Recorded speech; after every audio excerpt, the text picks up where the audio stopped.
Hello Yo, just and send him. Oh shit. welcome. Shut up. Welcome to episode 67, also known as part 7 of the Sky Island arc of the Blotto Pirates, aka Group 3 of the One Piece D&D groups of the Eternal Dawn Discord. We are following up after all the events of last week. We met with Azrael, his son Ragnarden. Degado saw his old home. Let's go see what the recap is so we can remember everything that happened there. Who is doing this? I could read the first panel. Somebody want to take the... I'm reading it all. Fuck you. The tense standoff between the Blottos and Azrael teeters on the edge of chaos as Onya keenly observes the fishman's erratic behavior.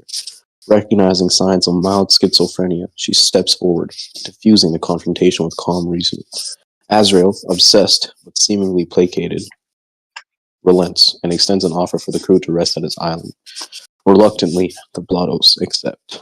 However, as they prepare to leave, the Cloud Rock, thought defeated, suddenly stitches itself back together before their very eyes.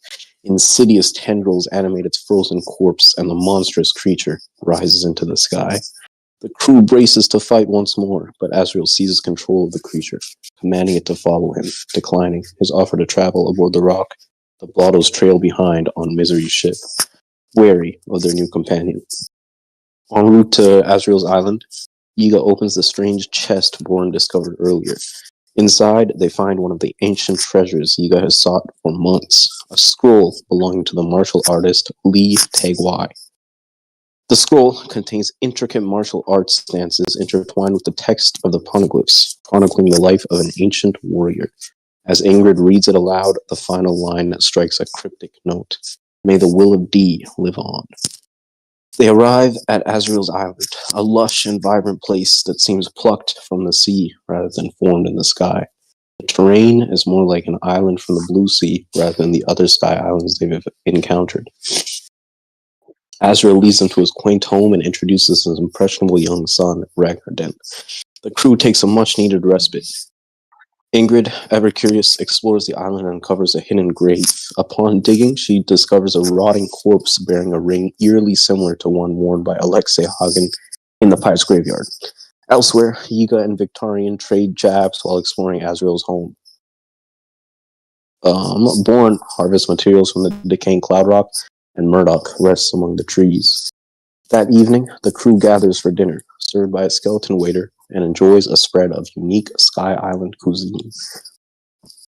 Stories are exchanged. Victorian recounts the bloody history of war in the sky, battles against fiery winged invaders, and an ongoing civil war. Murdoch is stunned to hear mentions of Phobos and Yalios fighting against Deimos, deepening the mystery of his devil fruit. Azrael reveals that the island originated from the Grand Line, that his island originated from the Grand Line, and speaks of a bridge, the Bifrost, connecting the skies above the West Blue to other sky islands above the legendary sea. The dinner concludes with a raucous drinking competition between Yiga, Ingrydd, and Bourne. Meanwhile, Degado has a private conversation with Azrael, and Kent and Misery slip away to her ship. Though the Blottos enjoy this rare moment of reprieve, doubts linger about Azrael's true intentions, and the path ahead remains uncertain. So yeah, session, you guys made peace with Azrael, a tenuous peace. Went over to his island, and you spent some time there exploring, relaxing, chilling, all cool, maxing. And that's where we're at right now. Everyone is going about their day after a healthy dose of day drinking. After this, I guess, feast with Azrael and his son. Where's my music at?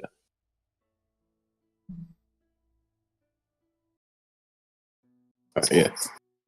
Okay, yeah. So I'm going to start with a person that isn't exactly conscious right now. Ingrydd, who drank a little bit more than she could handle for the first time in a while, is slumped over on this table alongside Onya. The two are just doing their best to recover after drinking a lot and the events of everything that's happened, and her mind begins to drift a little bit. Ingrydd, for the first time in a while, you have a strange dream. You find yourself in an interesting landscape. You see the stars and the sky and beautiful constellations above you. The clearest night sky you've possibly ever seen. In fact, it's a little bit too clear. It's as if you're closer to the Black Sea than you ever have been before. You find yourself on this barren piece of land floating through the Black Sea, hills and strange plants all around you. And in the distance, what looks to be a tower of some kind, constructed at the edge of this strange piece of rock. Let me put you on this map.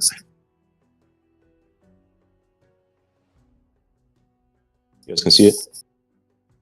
Yo.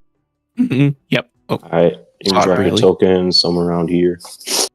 And yeah, what's going through your character's head, Ingrydd? Wait, whose tokens? This is Ingrid's dream. So just Oh. All right. Looking up, just appreciating the beauty of the place, kind of like seeing new shit that she's never seen before. We've got to start studying it. So I should like investigate, try and get her bearings, see if there's anything familiar around that, you know, might indicate where she's at. Yeah, go ahead, give me a investigation or perception check.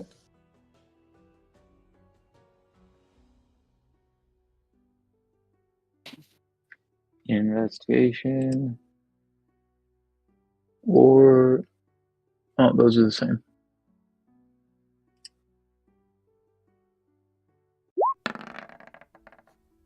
$24. With a 24, you have this, when you enter the dream, you have this brief moment of just no control over what's going on. You're kind of spinning around, looking at everything around you, but with a kind of sense of locking in. You manage to harness lucidity where it possibly wasn't there before. And as you gain control of your limbs again, you start to look around and start kind of connecting the dots, cataloging what could possibly be the reason that you're in a place like this. You have the sense that you are most certainly dreaming. These surroundings are you've never seen anything like them before. The plants, the dirt, the terrain, everything is very foreign. There's definitely a man-made structure in the distance with this massive tower. And the skies and the stars above you are unlike anything that you've ever seen. But from your studies of, what's the word? Stars, constellations, astral maps, things like that, you have the feeling that you're somewhere very, very far away from home. All right. I'm gonna keep it pushing towards this tower. See what's up with it.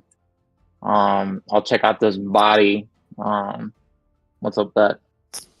You'll find this ruined tower, cracked and chipped in places, carved out of some kind of gray stone.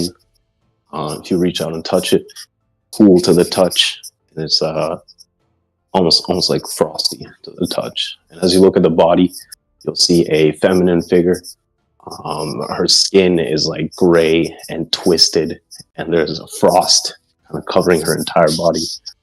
She's got this like medieval knight's armor over her, and there's like rings, black rings, kind of encircling her entire armor set. Her face is frozen. Eyes are just like frozen open. She's most certainly dead. And next to her, like next to her arm, is a small metal canister, cylinder type thing that you would recognize as a the fuck were they called? Beam sword? Yeah, a beam sword. Obviously not lit.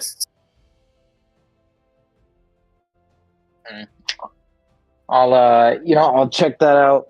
See if it turns on still. You reach down, grab it, flip the on switch, and there's like a purple light that jets out of it for a brief second, but it's almost like sucked out of the canister itself, and the light quickly disappears. This thing is dead as can be. There's a strange wind whistling through the area now, which is strange because, from what you can guess, the air is very thin here, or entirely non-existent, to be honest. So it's definitely weird. And you hear a voice carrying over the wind, a woman's voice, ethereal and slightly insidious. It says, "Born? Born?"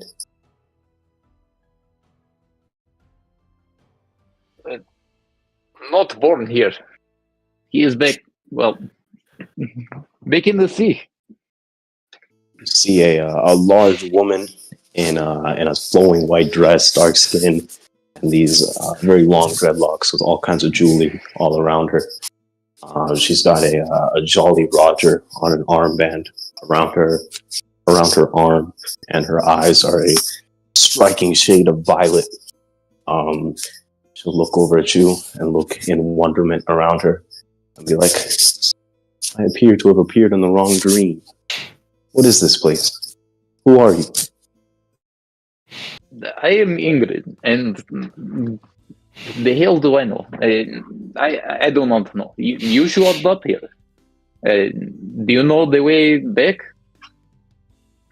No. She's kind of just looking around in wonderment, amazement. She's like, "This is nothing like anything I've ever seen before. Truly amazing. I do not know the way back. I never know the way back. I simply walk amongst the dreams." Who are you? Well, like I said, I am Ingrydd. Born is probably somewhere over there. That is the last way. She'll just like point vaguely to the right. She'll look over to the right and be like, "I don't see him. What is your relation to Born?" He is my cook and my crewmate. I see. He keeps me fed on the seas. So you're a pirate. Yes, I see you are a pirate too. Do you have a problem with it? No. I love meeting pirates. They're the most delicious. Tell me, what is your dream? You should work on your adjectives. My dream apparently is some sort of space nebula with a cold terror. I do not know.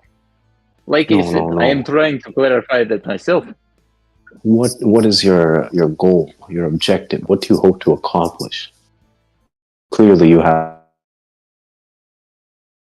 some magical things going on. Funnily enough, I have already said that too.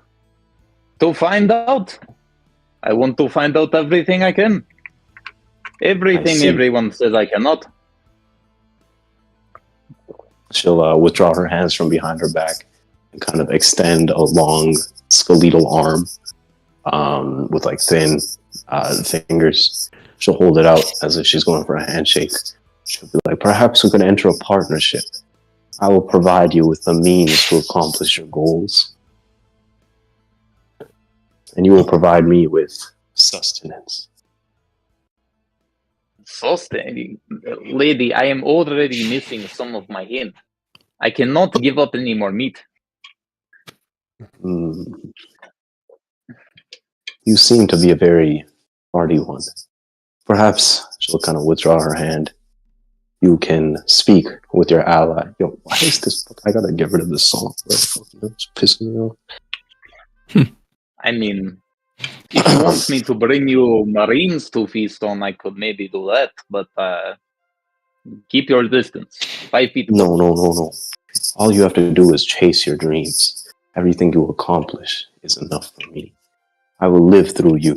Ask your friend, Born. He knows. He's made the bargain. The bargain? Okay, so what exactly are you going to provide? Power. Don't try to lowball me with big offers. I am a Power like very you've never reasonable seen. negotiator. Her eyes will narrow a little bit, and she'll kind of like rise off of the ground, floating in the air, and you'll feel like the world around you like shake a little bit. Her voice will grow deeper, kind of like booming out, surrounding you. She'll be like, "I offer you great power, the likes that you've never seen. You would be a fool not to take it." And what exactly do you ask in return? What will you be consuming? Will I lose anything in this bargain? Nothing more than you would gain. A cryptic, always with the poems. All right, lady. If I take your bargain, will you move along to go find the Born and harass him? I want to find out why this lady died. She'll kind of like jump back on the ground, land back on the ground, the light in her eyes kind of dying out. She'll have like a slight pout on her face. She'll be like, "I can feel myself being removed from here. Perhaps this was a mistake. But if our paths cross again, keep me in mind. I am..." Yeah. Yo, Dill, do you remember her name? Huh? She'll be like, "I am Cynthia, the Dreamwalker." And with that, she'll kind of evaporate, disintegrate, if you will, Okay. disappear. Walk that way, lady. I will find the power on my own. I don't need any lady handing it to me. She'll And disappear. she'll, like, turn back. All right.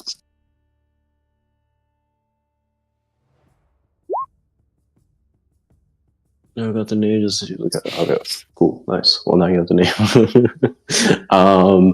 The tower will still be there. The body will still be there. But strangely, the wind hasn't died out. In fact, if anything, it's getting stronger. And you'll hear this booming voice coming from behind you, insidious and feminine as well. It'll be like, "You have done well, my child. I can sense that you have great potential." As you turn around, you will see a floating face in the sky, porcelain white skin, and milky white eyes, dark hair cascading around a beautiful feminine face with a strange light to it. This giant face will just be floating down and looking at you, a gentle smile on its face. She'll be like, "Are you the one that chases the path of the Night Sisters?" That is power, she says, looking at this giant face. So like yeah, she just like look up at it all for a second. Yes. Why do you ask? "I can sense someone harnessing my powers, but you are very far away." Your powers. I did not mean to take from you. No. The stronger you are, the better it is for me. I have a conquest to lead, after all. But if you fail me, you will end up like your sister behind you, useless and discarded. Yeah, I am not here to live for a long time. Just find out as much as I can while I am here. Trapped in something. Will you let me be free? Of course. This is just a simple introduction. May I have your name? Ingrydd Rasil. Well And met. you are the knight? I'm sorry. You may know me as the Demon Sword. The Demon Sword. Well met, Ingrydd Rasil. I have high hopes for you. Do not fail me.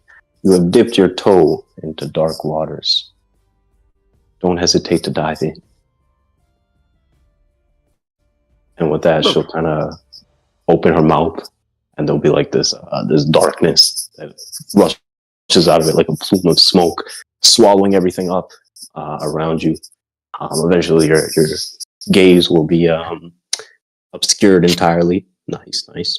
And you will wake up with a start back on the kitchen table or dining room table here. A small puddle of drool on the table. She'll like wipe that shit off. Yeah. Get up to bed, be like, ugh. Where is everyone? Onya. Where did everyone go? Onya! I don't know. I just got up. Remind me next time not to challenge Yiga. He has some sort of iron liver or something. You can say that again. Hey, there was a funny thing that happened to me while I slept. You haven't, really? You haven't seen anyone called the Dreamwalker yet, have you? Cynthia was her name. Not that I know. No, I don't think so. And I must find Born. I think he might be. I don't know. He can't handle himself when people try to trick him.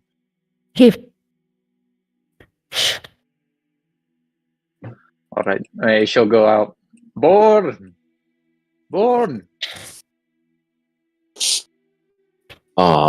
You step outside. Oh shit! Go ahead. Yeah, you step outside. Just like you'll see. I guess the hallway would be empty because these guys would be outside. But you'll see the doors like slightly ajar. And as you step outside, we'll go back in time a little bit to Degato, Yiga, and Born stepping outside. Degato has just challenged you to a sparring match, Yiga, and you will see there is a hard set determination on his face as he steps outside.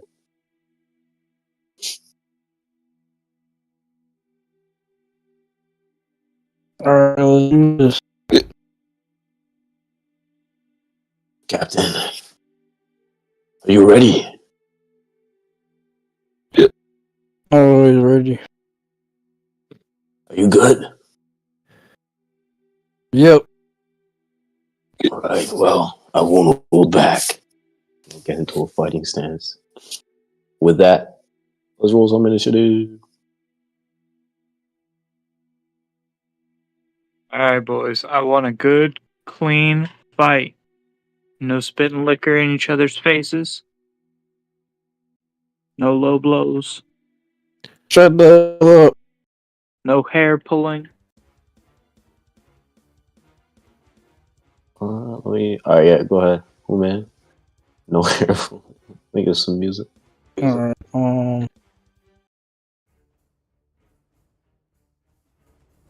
let me see real quick. I guess I'll use this since just for fun. Where is this? Oh, this shit right here.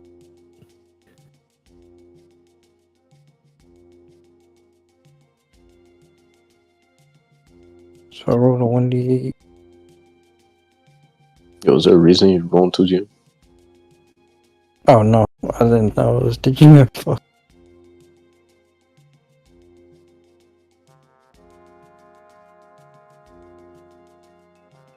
There. Alright.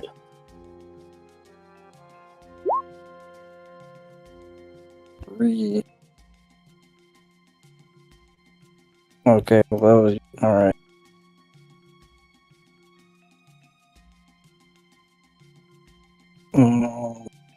Oh, performance or no? Yeah, go ahead. Okay.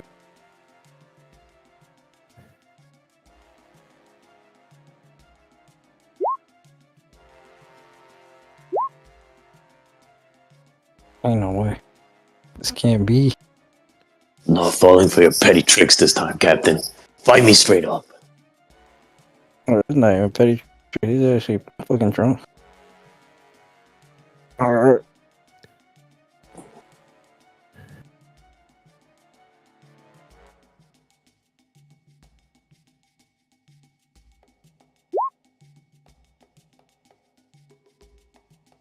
He will duck your first strike, but as you spin around, hit him with a roundhouse kick, you'll catch him unawares, clocking him on the side of the head.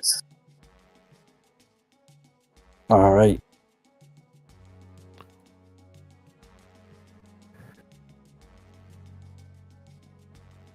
Oh, actually, yeah. When you reach over to kick him, he'll be caught unawares, but he'll kind of swing his palm out and deflect the blow a little bit. I'm gonna ask you to re-roll it as he spins it off his shoulder.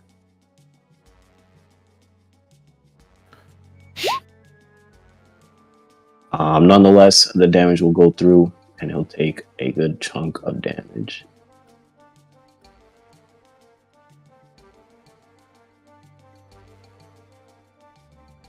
I'll hit the stance. I tell him bring it on. You'll see him get lower into his stance as he recovers himself, and he will ready himself at the start of his turn, taking a deep breath. He'll take the 2 quick palms thrusts straight at your chest, trying to push you down.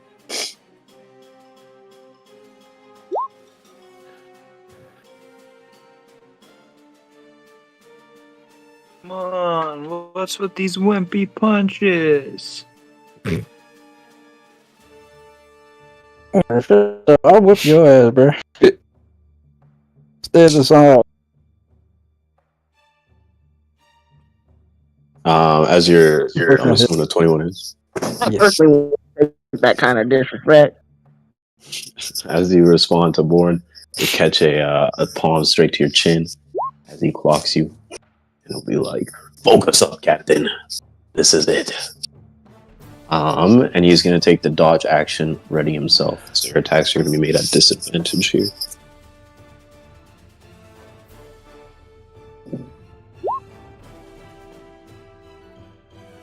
I'm going to need a con save to maintain concentration as well.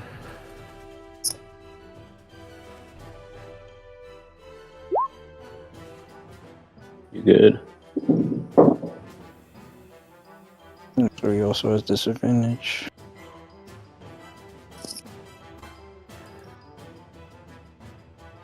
Alright. You have that table thing, right? Oh. Not on oh, what's it called? Because of the jump kick, I had to put everything back. Oh. Not on the jump kick. I had to set everything up again. No, it's still here. I'm talking about on my like little hot bar.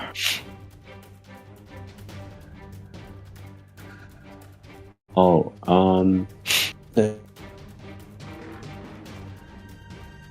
okay, it's whatever. I'll do it later. There he is.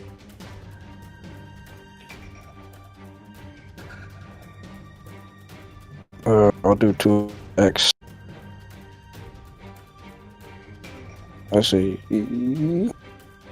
I gotta do for your boot. Balk it.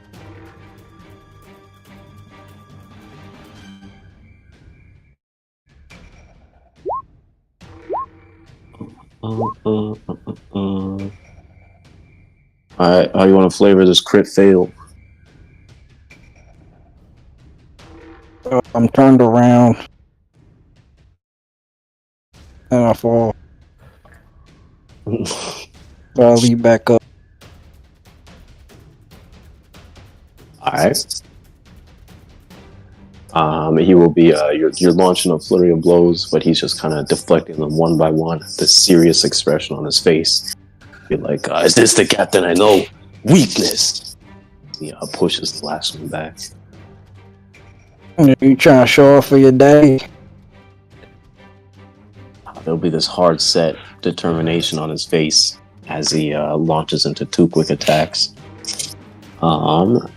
As he kind of deflects the other blow, there'll be a brief opening where your arms are out and your chest is kind of exposed, and he will put his fist up to your chest and mutter, "Break fist." I'm gonna con save and put in some extra damage on this.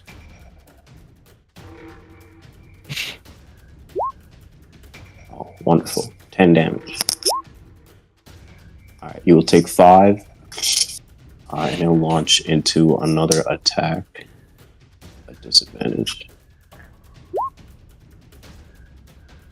And he'll quickly settle back into his stance as he is patiently waiting for you to attack.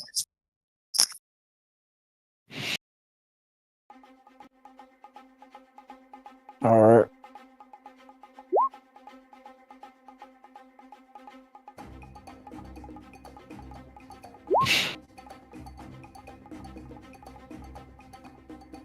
That's ooh, yay. Yay.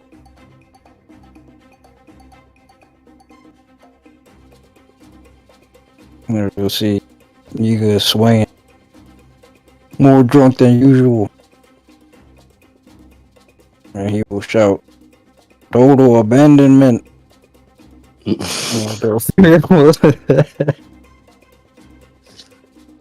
Alright, so he's dodging again. So this is gonna equal out. So he'll be 5. He dodging? Yeah. Dodging? Say it again? You ain't say he was dodging? Bro, I don't have to say shit. He's dodging.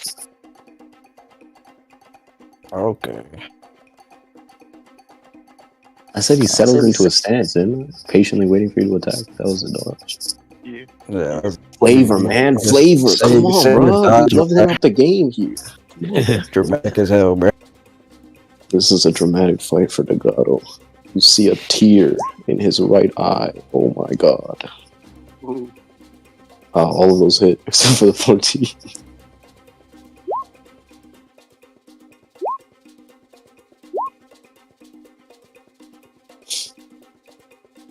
Yiga shouts total abandonment and then launches 3 attacks to catch the fishman off guard.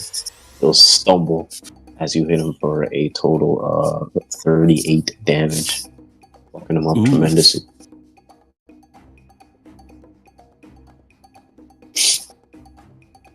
Come on. I know you fishermen are stronger than that. He'll be spitting up blood, but he will put his fists up and yell out an attack of his own as he tries to hit you a couple times. The first one, that's it. Alright. He's gonna do 2 stunning strikes here as well. So I'm gonna need a DC 16 con save. 2 DC 16 con saves. Alright. This is perfect time. Oh, you must strong will. Okay.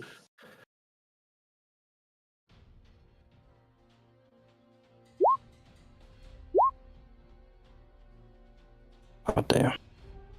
I'll use the last one. Because I'm not getting stunned. Oh, God. Okay. So he will punch you enough that you're caught off guard a little bit. And there's a hope in his eyes as your eyes roll back into your head. But you kind of just like let out a loud burp and just right yourself as if nothing had happened. There'll be a shock in his face. He'll throw one last punch, almost out of desperation, as he's like, "Captain, I've never seen you fall. Maybe today is the day." I guess he, yeah, that would be flurry of blows, I guess. So what you for 10?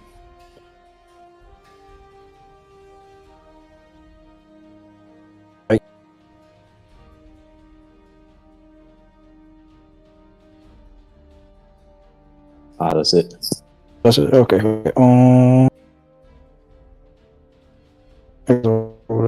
Can't see these again.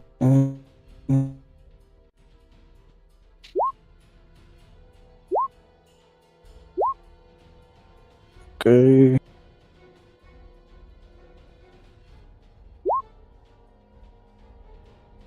Seven.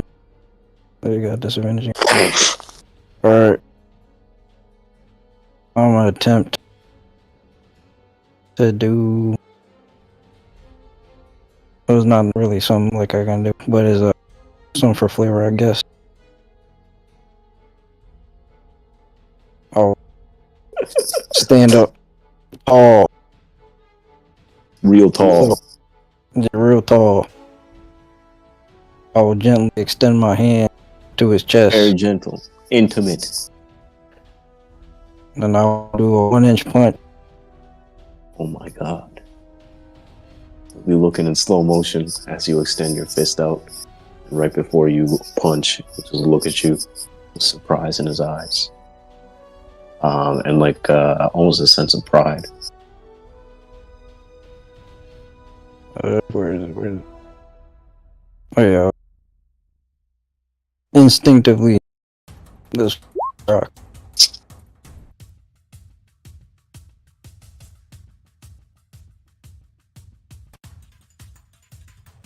Okay. Hopefully this shit hit. Bro, that is crazy. That is fucking crazy. He'll look up at you. Pride in his eyes. I'm like I'll try to do that shit, but I accidentally put my finger backwards. There'll be the sharp cracking sound as he looks back down like, what the hell? Just stand. Let me check. Again. Oh god. That hurt. Oh, the wait. Oh wait. Oh, gotcha. Oh fuck. There we go. Yeah. Alright, 25 will hit. And actually you can find that. Nice. Degado will stagger as you punch into him. But he'll stay standing. Oh, actually he can use his reaction. He will be prepared for the attack and kind of like try to intercept your blow, thrusting his palm up, trying to stave it off. So should I re-roll it? Yeah. Okay. Bro, ain't no way. Alright, flurry of blows. Successful. I'm just slapping into this. 3 attacks, right? So you got one more. Yeah. 25 will hit. Oh my god, he's still standing. Oh my god. Fishman determination. The god will take the attack. He'll put his hands up. Like, Captain, this might be our last fight ever. I hope you will take my fist. Pause. Don't say it like that. First and last hit.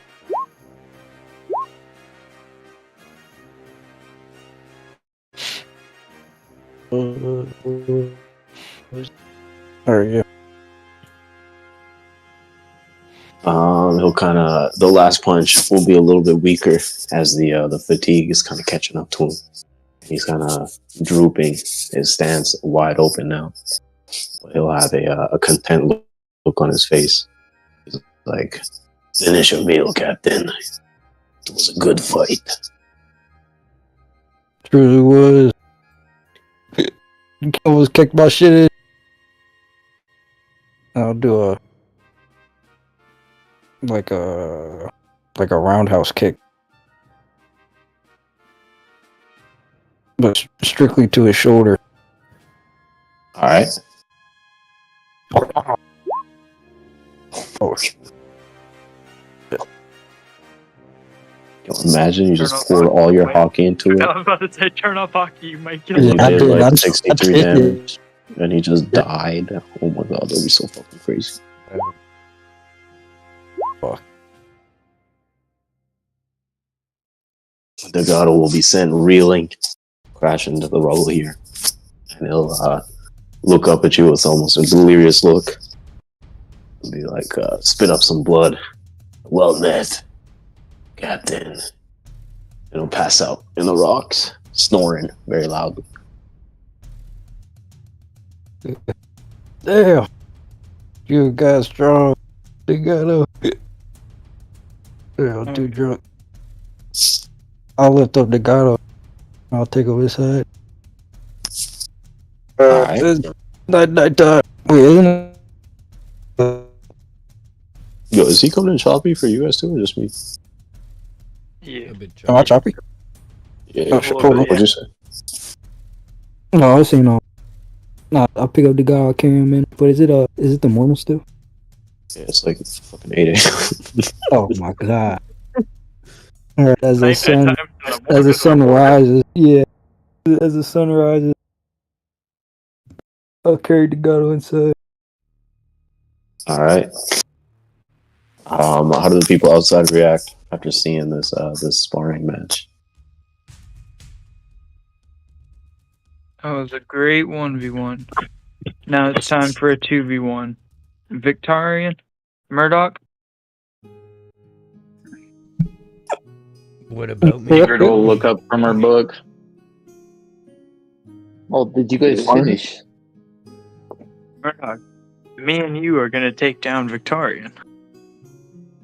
Nah, you can do that on your own. Yeah, but you got the lamp. Yeah, have fun with it. And I just throw you the lamp. Don't break it. Victorian, don't break the lamp.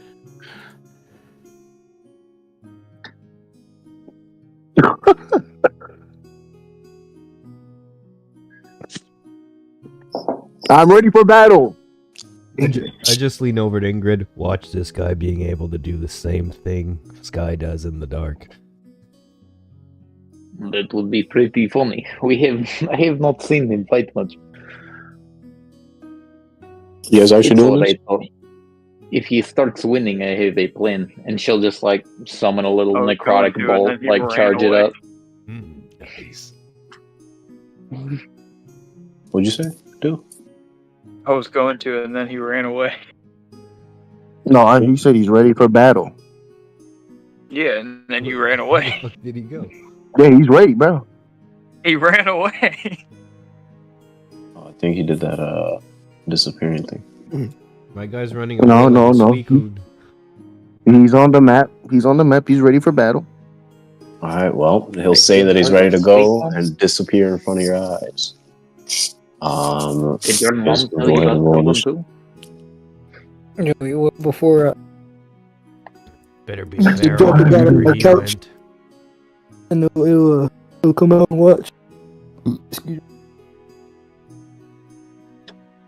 Boop. Alright. Yeah, Ingrid's gonna go I'll back be to her checking. book, I want to sit on the roof. looking for how to not become a corpse. Oh yeah. I'm gonna chill on the rock. Nice. I'm going first. Rock. Wait, I should use this. Hold on. Oh, it does increase it.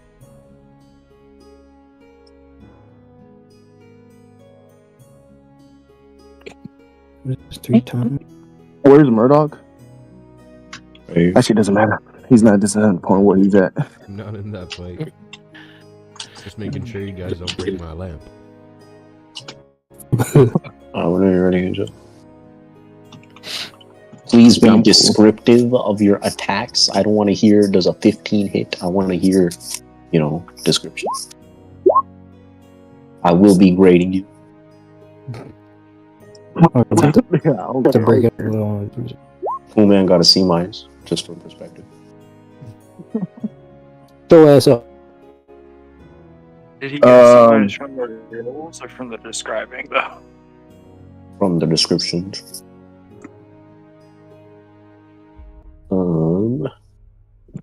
give me I guess actually, I'll listen to the chat. a large screech of sound will erupt as this weird, I guess, bubble will appear over Victorian's hand, and he will aim this at Born. I do not believe a 19 hits.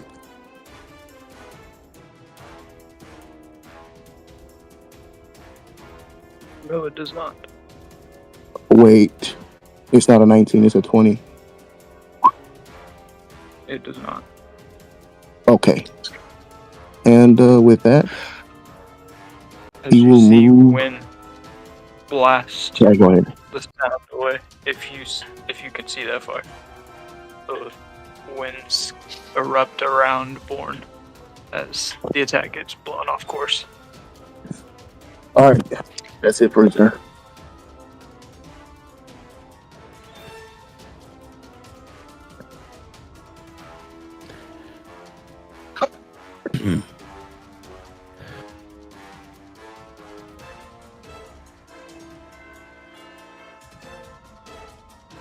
Oops. Born is going to move to this point, and then once he does, he's going to try and look for where Victorian ran off to. Because it's very rude to run away when someone tries to fight you. I don't know if these trees are thick, but you should be able to see him because he's not hiding. Where you at? Far away. Hey.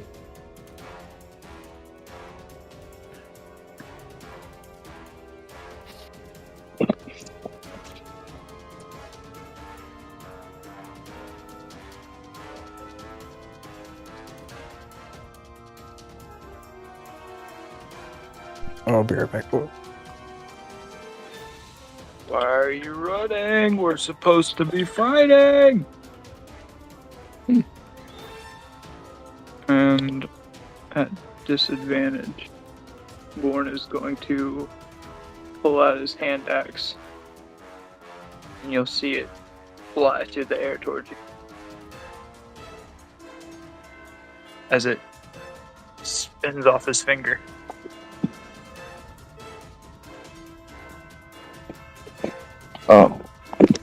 Now I don't fight like that. That'll be his response to your question. And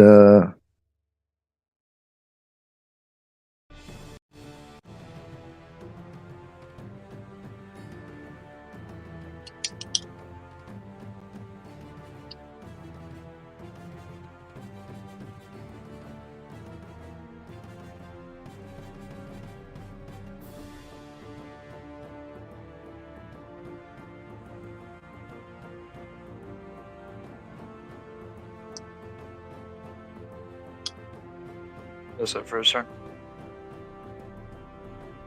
no, I thought it was your turn still. I didn't know you ended your ship. My fault. I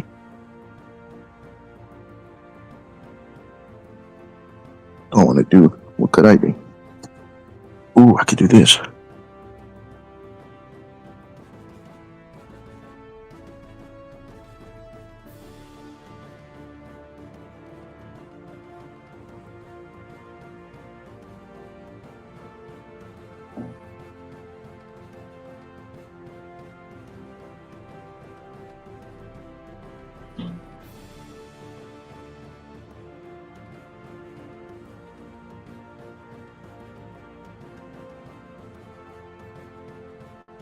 Where them description?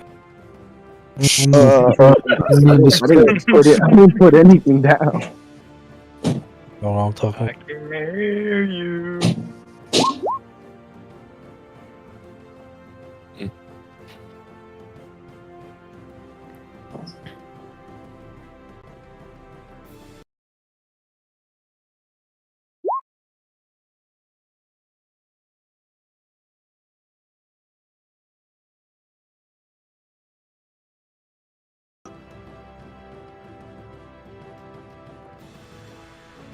did I go?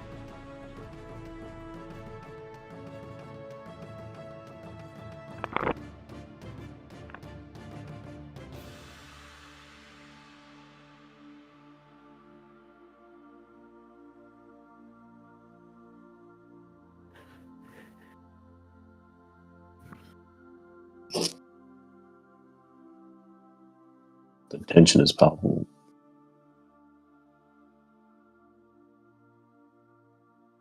I'll say that's it for his turn.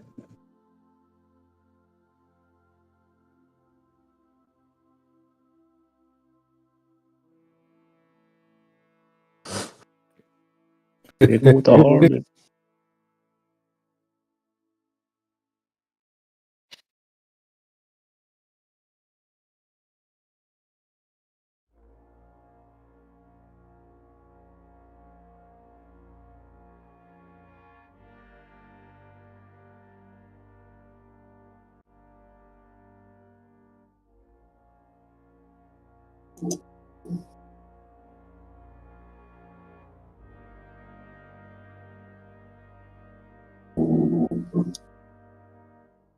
Seeing Victorian fly off to the other side of the house after he just got all the way close up to him.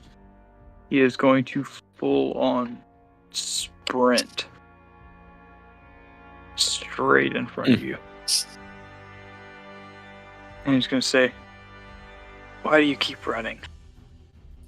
We're supposed to be fighting." Don't fight like you already said that.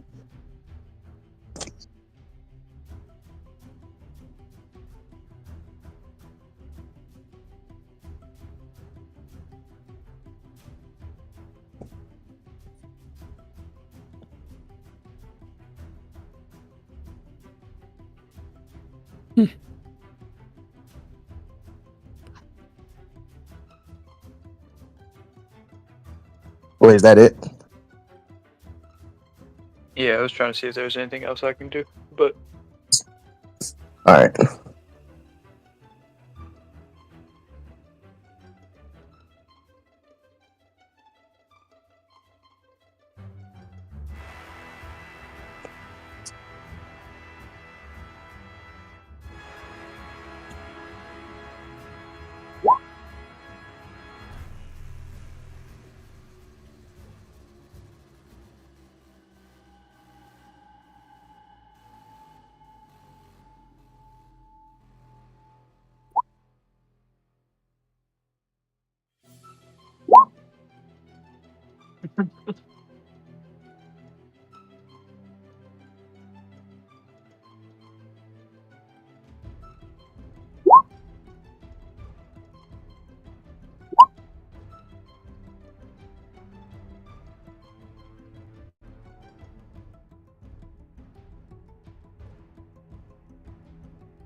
All right. You will begin to hear all kinds of weird sounds, and the formation of a hand will appear around you. What? I don't even understand this. But yeah, you gotta make a wisdom save. He is doing old person.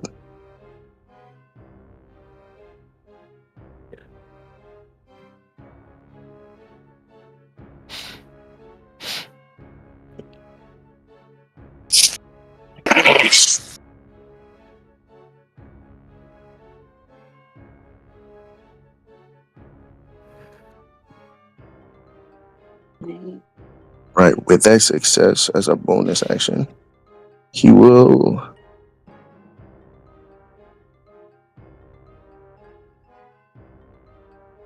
Oh shit, no, I didn't mean to post that. He's not doing that. I didn't mean to post that either.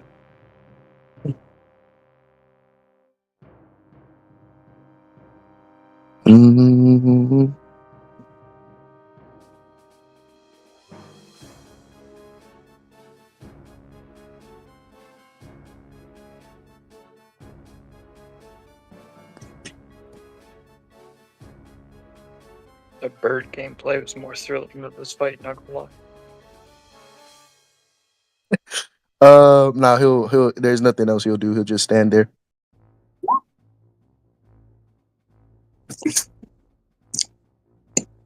Finally gave up on running, huh? No.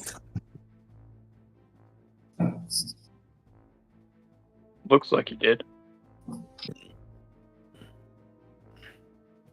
No 28 hits. Or 29, I guess. That should be an 18 on the first one. Yeah, that doesn't. Okay.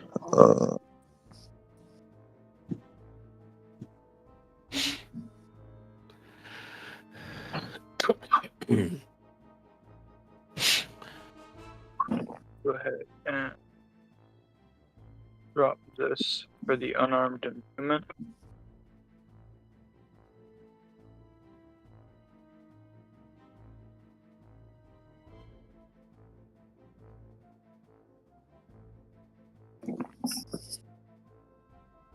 I'm going to action surge and do it again. Both hit.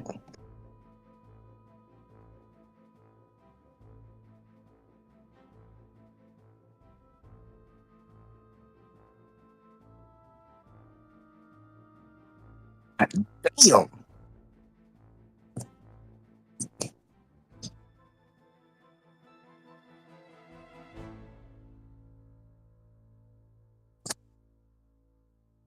You gonna keep on running? Yeah. Oh, definitely now. What the hell? Fuck no. This was a mistake.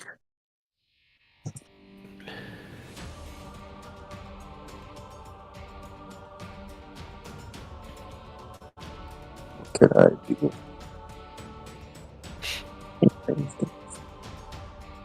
Rat-a-tat.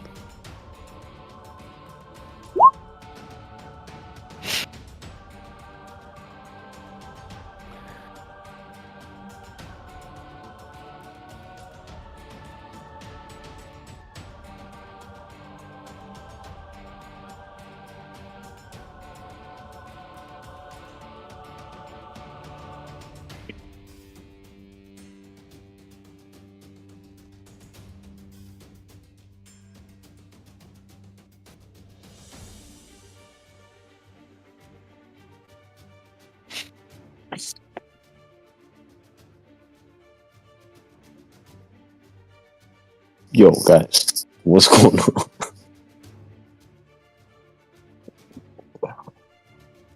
I got a C minus, bro. What does this shit count for, bro? It's a fucking G level performance. Bro, I don't. Oh, thanks. Yeah, bro. You finish your turn, boy? What was it? You finished your turn? Yeah. I asked him Alright. if he was gonna keep on running.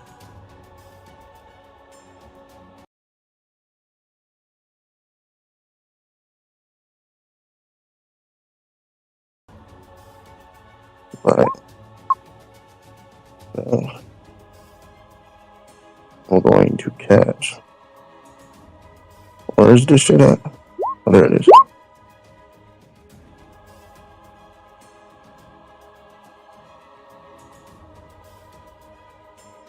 Alright, I'm going to cast this.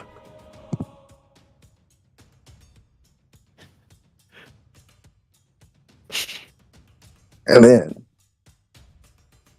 I'll form my animal. Okay.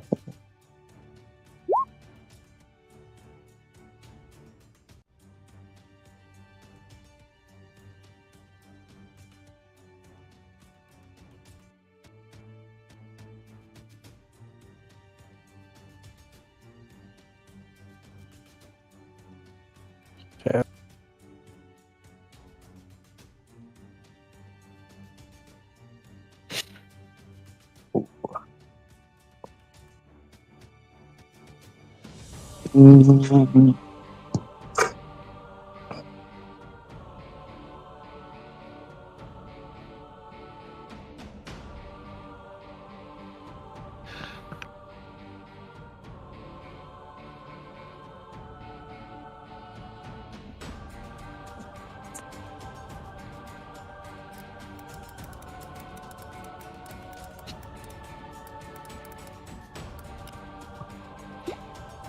Okay. I'm gonna go. Yo, Kev. My character's ready to wing. I'm ending this shit. Alright. Born, you will see this guy run and run and run, and he does not stop it. He jumps off the edge of the island, disappears amongst the clouds, and you see just like a cloud of dust / cloud pick up as he scampers off, disappearing into the distance. Yeah, he couldn't even end it honorable like Dugato. Murdoch, I didn't get to use the lamp, so it didn't have the chance to get broken. Here you go. Alright. That was like the opposite of guerrilla tactics. I should have continued running away. Just kept running.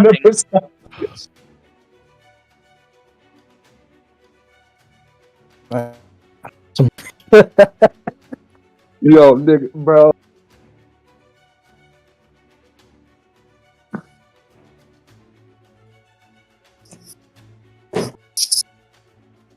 All right. That happened. That happened. What? That didn't. Oh my, bro. How do I get a C-, man? How do I get a C-? You know what? Honestly, I gotta upgrade you to like a solid A. In fact, I'll give you an inspiration just because of how bad that shit was. That's why I try to not fight before noon.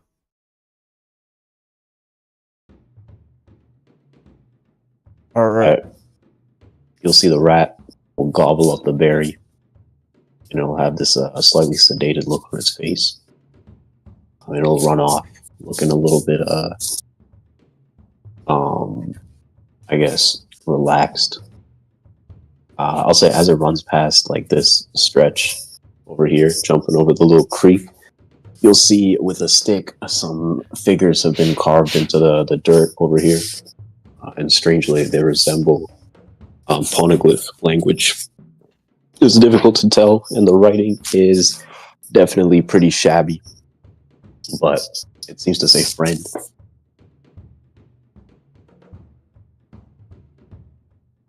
The rat will run off into a little hole near the base of the house. Oh shoot, I was muted. Sorry. That was at the riverbank? Yeah, like right about where you're at, right here. Just written on some random stone? On the ground, like scratch into the ground with a stick. Does it look like I don't know, how big is it? Like trying to figure out who would have wrote this. I guess it would be pretty small. You would guess that, like, I guess with the way that it's written, it almost looks like a child's scrawl. Why is that kid running around with the ancient language? I'm gonna have to go. She'll like turn back, keep her eye out for that kid. I'm gonna stop him next time she sees him.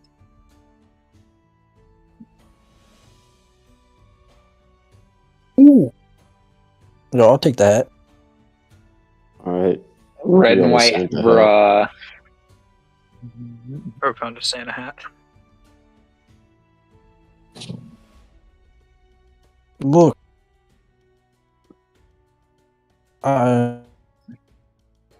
Sand Claus. Ho ho ho ho. Ho ho ho ho. Who's Sandy Claus? You'll get no holes. Ho ho ho ho ho ho ho. What are you calling that? I will come up there, Yiga. Oh no.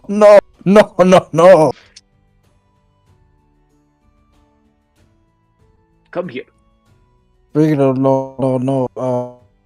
Where are we getting all this godforsaken Sky Island? Matter of fact, we're in misery. We should have a day on the town, you know? What town?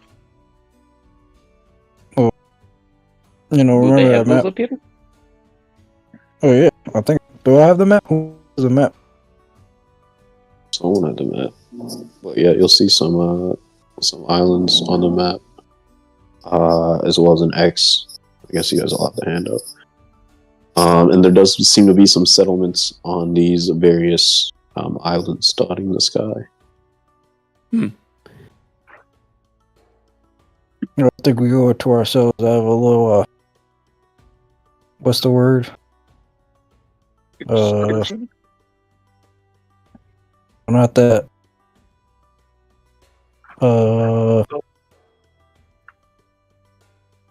hopping? No, that sounds. Oh, no. Exploration. Yeah. Yeah, I'll say. That doesn't sound as fun as bar hopping. You could go bar hopping after. I'm in.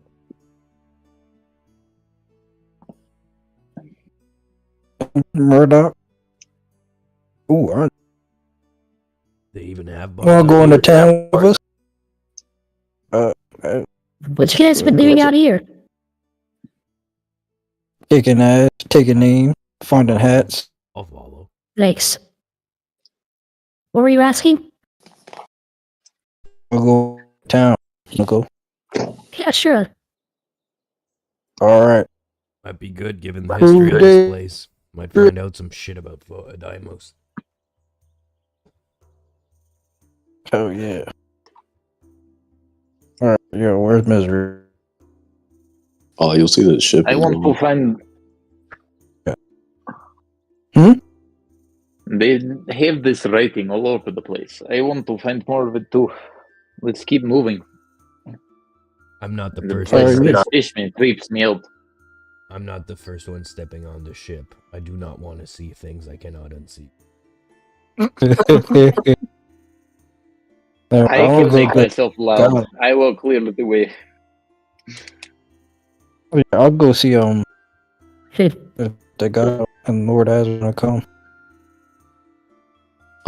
As you open the door, you will see the three of them: Degato, Lord Azrael, and little Ragnarden jumping around in between them.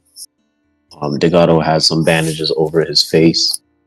It seems like he was the victim of a rush healing job, and Azrael is like slapping him across the head as he's walking out. He'll be like, "Shit, what does Azrael sound like?" He sounds like this. You fool! This is why you'll never get anywhere in life. Ah, Onya-chan. Right? Oh, and the others. I have a proposition for all of you. Oh, I was about to proposition you. Is that how you Hey, yo. Is that how you use it? I don't swing that way, you filthy cur. I was asking a question. Alright, whatever. Why is Lord Ezreal Degato? Huh? Don't you know fishmen sound the same? No, yo. Anyway, I need to talk. as I You go was first. saying, no, you go first. Oh, thank you. It doesn't Where matter did I what you're gonna. I'll go Okay. first. Alright. As I was saying, a few weeks ago, there was a storm, a pretty bad storm. And anyone that lives in the sky knows that when storms like that happen, the shellfish wash up on the shoals. Yes, it's prime season for collecting some dials. Now, I have some waivers at the back of the house, and little Ragnarden here. Actually, no, Ragnarden will stay with me. This bumbling oaf over here knows where to collect them. You recall, right, Degato, from years ago? Degato will meekly nod. And Azrael will turn to all of you. No, Captain. Don't sign any waiver until you have read. Until Murdoch has read. You buffoon! Because you think I'm proficient with the legalese. Thinking better than just a kitten. It's not What, that you just kind of gotta write waiver. your name down. It's not There's that no- kind of waiver. It's not that kind of waiver. They're boats, one-person boats that you can use to sail across the sky. I developed them myself. For one person? Yes, for one person. Did you not hear when I just said for one person? Why even call it a boat at that point? It should be like a Recreational craft. yeah, that's it. Suppose you're correct. A skiff. So one-person skiff. Anyway, Listen. you'll see him What? put his head in his hands. I'm actually doing that. I'm actually putting my head in my hands. I think it actually qualifies as a boat still. Kayaks are like for one person and they're still boats. I'm not the boat scientist, so but I'll I don't Anyway, Do we have a boat scientist? We did. I miss Nui. enough with the theatrics. I have some waivers, and I want all of you to go and collect dials. The god will show you the way. In return, I offer some craftsmanship. I'm sure you're all aware of the power of dials, and there's some very rare ones that may have washed up on shore. Collect them for me, and I'll reward all of you. Which kinds are you Nice. looking for? Anything and everything that you see. Of course, Onya-chan, you don't have to go with these buffoons. You and I can retire to my lab, and we can discuss the greater arts. Frankly, I'll try. Yeah. So I don't know. I want to see what cool dials I can find. I want Hmm. you raising. Anya, as one devil fruit user to another, I'd maybe suggest you take his offer instead of having to go on the open sea. Really? I mean, I'm gonna Whoa, do it. I mean, that Working together? hasn't stopped us so far. I'm working on an excuse right now. Speaking of, some dials will have to dive into the water to collect, or sorry, the white sea to collect. Don't worry, Yeah. I have some scuba suits that have been made. He'll clap the god on the back of the head and be like, go to the shed, you'll find them there. How buoyant are they? They're not, that's the point. Wouldn't you want them to be lighter than the air so that way you floated to the top of the clouds instead of sank? Floated isn't a word, you buffoon. Listen, I gotta compromise here. And I pull out my fishing rod. I'll stay on the shore and try to fish out some dials. But I'm not going on the open sea for shits and giggles. Yeah, if it's going to involve diving, I probably should sit it out. Any pressure to it, but I'll go with you, Captain. all right. Well, I mean, I still want to go into town though. That's what I was gonna ask you. Asbro, Ragnar, then. And they got him when he gets back. Yeah, we were going to town, weren't we? Ask me what? Well, see, we found this map, and on the map, there seems to be some places that look like towns. I don't know if they are towns, but I'm gonna go check them out. Let me see that map. I'll hold it up to him, but I'm not handing it to him. He'll attempt to snatch it out of your hands. No, Give me a contested sleight of hand.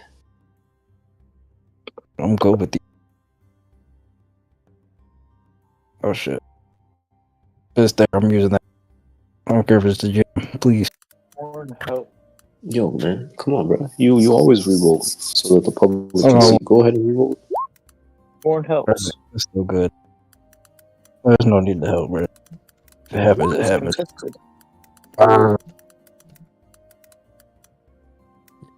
Damn. He'll look a little bit frustrated as he tries to snatch it out of your hands. You move it away at the last second. It's like, I think I've seen that before. Anyway, none of the waivers will go that far.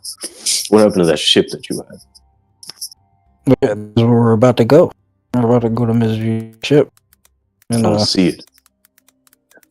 it was right there.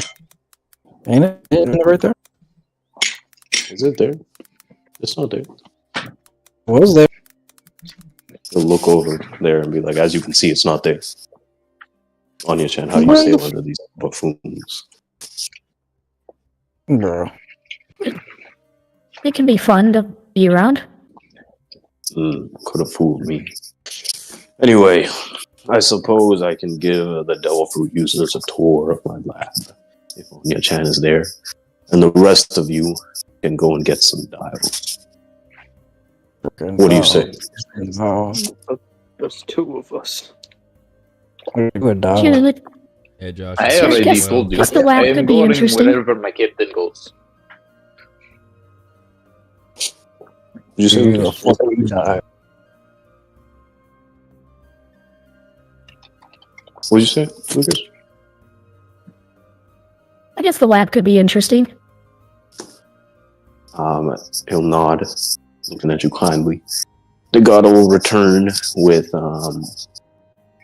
a couple of basically the school suits that they used in the Sky PR at the start of it. Things that resemble those barrels with little holes carved into them, and a couple of like tube systems and stuff. Azrael will be like, Degado can explain the process. He's done it before, although he's never really used them, so hopefully he knows how to do it. It would be funny if you died. I mean, it would be sad if you died. Right, on the chart. Anyway, the waivers are behind the house. Go ahead, get out of my sight. Onya-chan, follow me.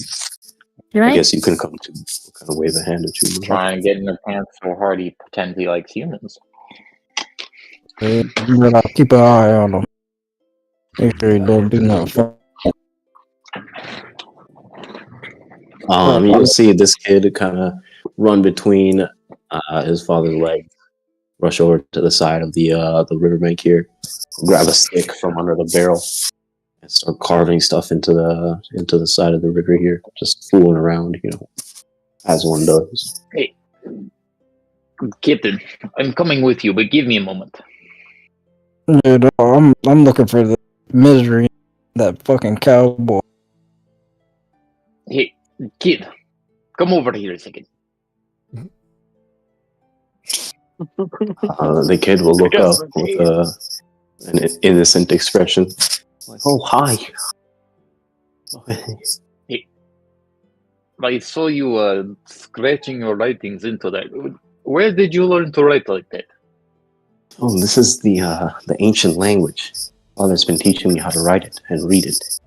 Of course, he doesn't know either, so it's a little bit complicated. But how is he teaching you without knowing how to write it? Well, Are you guys? basically, it's a game of trial and error. Every day we'll try to translate 100 words, and based on what we come up with, we'll decide whether something is valid or not. And then we'll cross-reference it with our previous translations, form a catalog of words and phrases and sentences, possibly hinting at a greater meaning. There'll be a sparkle in his eyes. And did you start with any foundation? Yeah. Sorry. Father said I shouldn't say stuff to strangers. But I am not a stranger. I am friend of Onya-chan. Yes? Oh, really? Well, of course, we go way back. Okay, well, it was in an old ship that my father used to sail on. He said that they found these big rocks with that language carved into them, and he copied them down. Do you have copies of this? Yeah, that, and I could see? my dad studied, but I'm not allowed in there unless he says. Oh, you don't say. Yes, it is good to keep those things protected. He is very sensible. I know. He's I the was best. just curious where, such a young man learned to write so well. But, carry on. Okay. We'll go back to it. You go as you make your way down to make your way down to the beach. No ship in sight. Look in the horizon. No ship in sight. There's a heart carved into the sand with like a stick, and in the heart will say M+K. I hate this shit. I'm gonna spit on the shit. I'm gonna fucking kick that damn thing. You damn knucklehead. I'm gonna beat the shit out of Kent when he comes back. Just go back. Is it too late to convince Degado to stay and have Kent stay here instead? Alright. Thanks, man. Appreciate Steve. Alright, I can already use this. I want to make sure no one else hears. So, where's it? I'm gonna use this. And then I want to tell Onya to keep a lookout and try and snag anything that looks like the writing I do. You got it. I think she's the only one who can get in there without suspicion. I'll keep an eye out for it. Lit. I knew that cantrip would come in handy. All right. Degado will lead you guys around to the back of the house, and he'll pull out some dusty-looking. I mean, you guys know what waivers look like. Basically, like big-ass wooden scooters without wheels. And some dials on the bottom. He'll dust them off, slap them, and be like, "This baby can hold one person."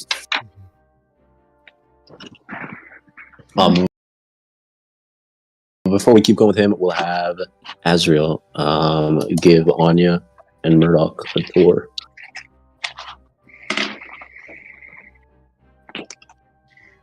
We're gonna get rid of this and this. Yeah, Azrael will lead the two of you into his into the dining room, and then he'll be like, "So, Onya-chan, tell me, have you been keeping up with your studies since we last left off? I remember Kureha was very strict with all the routines we had to do. She was a wealth of knowledge.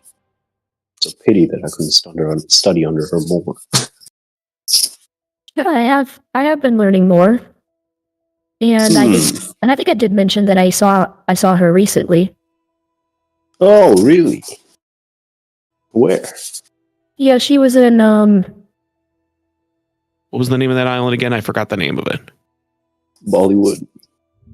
yeah, I met her up. I met up with her in Bollywood. Ah, in the West Blue. I didn't know she knew of this place. Interesting. Did she say where she was headed to next? Yeah, I think she was heading back to the Green Line. The Grand Line, a place of adventure and destiny. Perhaps I should visit there as well. Anyway, follow me. Okay. You see this? This is my oven. What are you cooking Why it? don't you go ahead and get inside? Get inside it? Yes.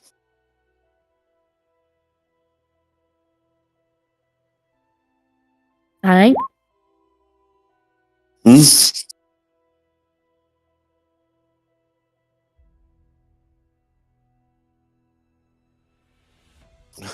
you climb into the oven, he'll What's flip supposed a to lever happen? on the side, and the fires will slowly die out. As soon as you step in, you won't really feel any heat, and you get the distinct feeling that the fire was never actually there. Instead, you'll see a chute at the back of the oven, which leads into a small slide that seems to go downwards. Like, after you. What?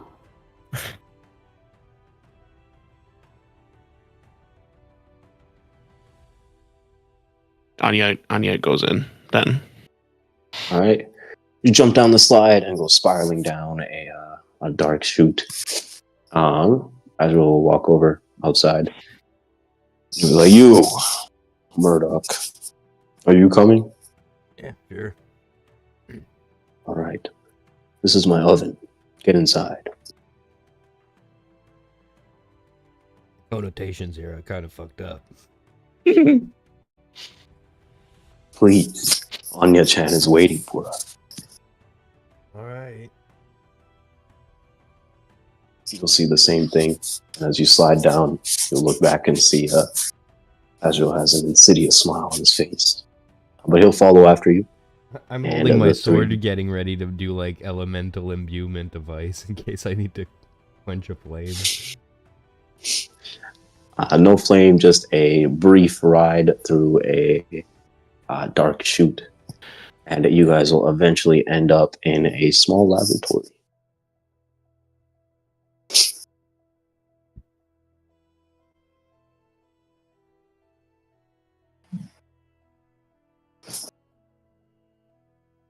Drop your token, Lucas. Azrael will spread his arms wide as you guys walk in. Like this is where the magic happens. As you guys look around, you'll see a bunch of strange-looking devices, all kinds of arcane tomes, writing all over the place. Some of it intelligible, unintelligible scribbles. Other things like complicated equations. It seems like this guy studies anything and everything. There's a tube, a glass cylinder with basically a narwhal suspended in this clear fluid. There's a generator in the back, huffing and puffing, occasionally letting out bursts of electricity and steam. There's a rack in the back here with a rack in the back bars with a bunch of vials. Yeah, it's kind of funny because that engine in the back kind of looks like that one that was on top of the the Ohara tree. It looks like the one that guy used. What was his name? Babel, yeah. There'll be a wooden table with some suspicious-looking bloodstains on it, and across the whole across the whole lab will be a bunch of dials, strange seashell-looking things strewn about everywhere. Azrael will open his arms wide again and be like, "As you can see, I've spent decades perfecting the art of science. What you will find in this lab can never be seen anywhere on this planet. I've made advancements and progressions in technology that the entire civilization is eons behind. Of course, my humility won't let me boast too much, but there is a wealth of knowledge for you to learn, Onya. You and I, we could forge galaxies together." It's definitely very impressive research. Yes. So what do you do with the dials? Oh, well, that's the crux of the whole hypothesis. Many years ago, when I was sailing on Yulong's ship, bastard, we came across many different things. One of them was a man. A strange man. More of a being than a man. It was a terrible ordeal. Almost wiped out the crew. I don't think I've ever seen a defeat like that. It kind of look a little bit lost in thought. Like Kurth. It was a terrible encounter. I've heard that name before. Oh. What have you heard? It was... Was it Yiga's old man? No, it was... crap, can't remember the guy's name. But Yiga's grandfather, he has an assistant or whatever that lives with him. Told us the tale of a Kurth guy. That apparently he's the strongest opponent Yiga's grandfather ever faced. Yes. That was impressive at the time because Yiga's grandfather just basically beating us all out on his own. Long is insufferable, hard-headed, and stubborn, but I will admit, I've very rarely seen him bested in battle. He is incredibly powerful. But I wouldn't be surprised to hear that Kurth still weighs on his mind. There's a legend in the Grand Line about that terrifying being that Kurth is. They call him the Forever Man. They say that if you cross the Grand Line one too many times, you come across him. It means that your time is up. Of course, our time wasn't up. We came across him and we managed to survive. Sounds like a Grim Reaper type of story. Perhaps. Anyway, when we fought Kurth, it was terrible. Our crew was splintered, and I was alone for some time. I found myself on this island back when it was in the sea, the Blue Sea, the Grand Line, to be specific. And there was a race of people there. They said that they came from the sky, and they used fascinating technology, dials. They said that they could use them to harness all kinds of technological, magical properties, and I became enamored by them and what they did. We struck up a kinship, and I spent years on that island studying, training, and learning alongside them, until one day, a small stretch of land was launched up into the sky, and now here I am. The people I was with are gone now, but the dials remain, and I've been using them to fashion all kinds of different devices, technology, everything you can imagine. I'll walk over here, reach into a drawer, and pull out it'll pull out like a, what's the word? Like an old school record player. Yeah, an old school record player. I'll drop it on the table, and I'll be like, I'm sure you know what this is. If you feed a tone dial into it, it can remember all kinds of sound, music, speeches, memories can be stored in this. I came up with a particular modification that allows one to put their very memories into it, extracting them from their head and putting them in the dials. I've fashioned it the memory dial. It requires this special machine to work, but it's just a small example of the power of dials, especially wielded in the right hands. Does the person have to be willing to put their memories in it, or can I impose that on them? They'll give a very dark smile to you. They'll be like, of course they don't. My dear Murdoch, that's the beauty of it. That could be pretty useful if we get our hands on a higher up in the Deimos organization. Yes. And then his face will kind of shift a little bit. And like, or it could be used to deal with trauma and suffering, helping those in need by removing difficult situations from their mind and allowing them time to rest and recuperate. A powerful healing technique. Anyway, what else can I show you?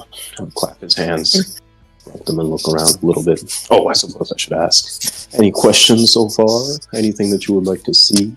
Are these dials rare? And I pull out the blur dial that guy lent to me. Let me take a look at those. Reach out a hand.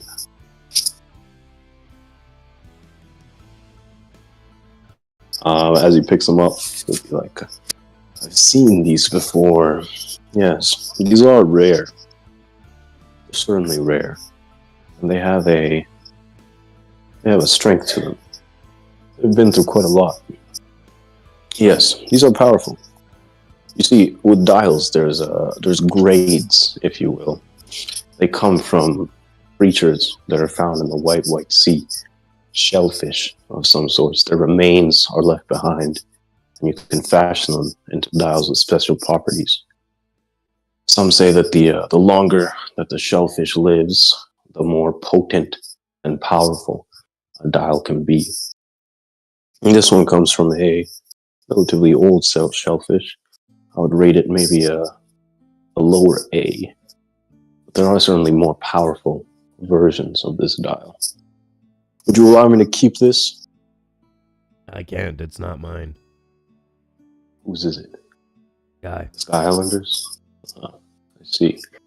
Whenever he's back, maybe I can trade it for something else that he finds. Yeah, for now, and I'll just grab it back. There'll be a brief, like, an expression of something pass over his face as you snatch it back. I'll be like, yes. Anyway, I suppose I should tell you some more. You see, while I was up here, I came across a great revelation. What do the two of you know of the Black Sea, the sky that stretches above us, dotted with white stars? We did find a wreckage of a ship that claimed to be from there. Really? Yeah. Yeah, Onya, don't. Onya pulls out the Xeno saber that she had gotten from the ship. Yeah. This was one of the things we collected from it. A shocked expression on his face of like, my word, I've never seen anything like this. Onya activates it. Holy shit! Onya-chan, this is amazing. It's focusing light into a tangible source. This feels incredibly Just powerful. be careful. The blade melts things. I can imagine. It looks like it can cut through anything that it sees. This is incredible. Wait, if I were to combine this with my prism dial, what? General question. Do we know what minks are? We do, right? I guess you would. You've probably seen them in the Freedom Fighter shit. So, yeah, and the species that were on that ship, some of them were similar to minks. I don't know if you know what those are, but some of them were quite out of this world. Nothing close to anything I had ever seen. Minks. I've sailed with some minks, but minks from the Black Sea. This is incredible. Yeah, this is an incredible revelation. Some sort of bovine mink. A bovine mink. You ate it? Had to. I mean, had to is a big word, but it was the only thing we had. I see. What about that one that had six of these sabers? Yeah, that's what I'm saying. Some of them look like nothing I had ever seen. Oh, I didn't know he looked like a bovine. I thought he was something else. No, but the bovine had one. The one that had six. That's right. Looked like, I don't know, it was just a weird creature with a lot of arms. No, this is incredible.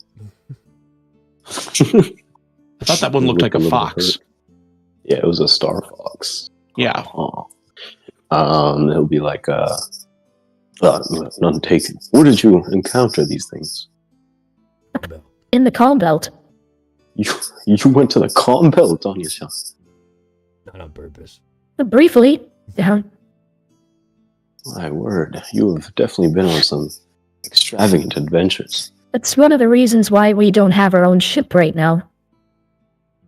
Ah, I see. You were attacked in the calm belt? A Sea King destroyed our first old ship. And not any Sea King. This one was like, we've seen Sea Kings. This was a big Sea King. Yes, only the largest and most terrifying Sea Kings reside in the calm belt. That and the waters below the red line. We managed to get away from it by throwing a devil fruit in its mouth, and it transformed into a rhinoceros Sea King hybrid and sank to the bottom of the sea. So if you ever see that, that's us. An incredulous expression on his face. Like a rhinoceros Sea King at the bottom of the calm belt. Interesting. Very, very interesting. This is truly amazing. The research I can do on this. Onya-chan, what will you take for this? What did you call it? Beam sword? We can barter. I mean, I think we did get more of them, didn't we, Murdoch? I'm gonna immediately use my mental link thing to mental link with Onya and tell her telepathically that, yeah, we totally have more, but don't let him know that. Let's tell him we only have the one. Let's increase our maybe we did. Maybe we didn't. Yeah. Yeah, we only managed to get one. Listen, this is of incredible value. Onya-chan, name your price. Or perhaps you could stay here and we could study this thing together. Think of the applications, the devices that we could make with this. We could rival even that of that bastard Vegapunk. We almost killed him, by the way. Didn't happen, though. Tried kidnapping him. Vegapunk was in the West Room? And you kidnapped him? Yeah, in Bollywood. Almost managed to. I mean, he was being guarded by... was either a vice admiral or an admiral. Guy looked crazy strong, like you could sense it in the room. And from what we saw, he could turn to light and just zip away. And then some other guy came up, Comb. He's like a high-end upstart in the Marines right now. They're putting a lot of stock in him. Guy can pack a serious punch. I haven't seen a Marine in years. Despicable lot. Anyway, I met Vegapunk. I'll tell you what, Azrael. Yes, Onya-chan. For old time's sake, you can have this one. You can have it. Tears in his eyes. Like, Onya-chan, this is why you're my favorite. I may not. Yeah, I don't know about saying, but I definitely think I should give you something. After all these years. There'll be a genuine smile on his face. Like, Onya-chan, you and I have a very long history between us. I'm very honored that you would give me this gift. There'll be he'll have like a very happy look on his face. Before you get close to me, just so you know, I still have that tick every time a fisherman touches me. Oh, forget that. Give me a hug, Onya-chan. He'll spread his forearms wide and go in for a huge bear hug. And yeah, Anya's and at the moment of contact, Anya reflexes an uppercut on his chin. He'll go stumbling back, looking more offended than like physically hurt. I wronged you. Gato never tried to. I should have seen it coming. I think he touched me once. You did what? No, not like that. Calm down, buddy. No, yeah, it's nothing like that. Oh, my apologies. You never know with that bumbling oaf. Anyway. Hey, he's a scholar let me now. show. Ever since he found books, he's a new man. He's a buffoon. But he has a modicum of potential. I imagine he's told you already about his plans to stay on this island. Yep. I mean, that's not my call. Captain's pretty iffy on letting people go. Should ask Kent. We'll see. Degato's pretty iffy, or the opposite of iffy, when it comes to me. He's loyal. We'll grant him that. Anyway, enough talk.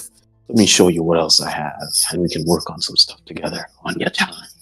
You can, stand and watch. We'll wave a hand at you, Murdo. Sure.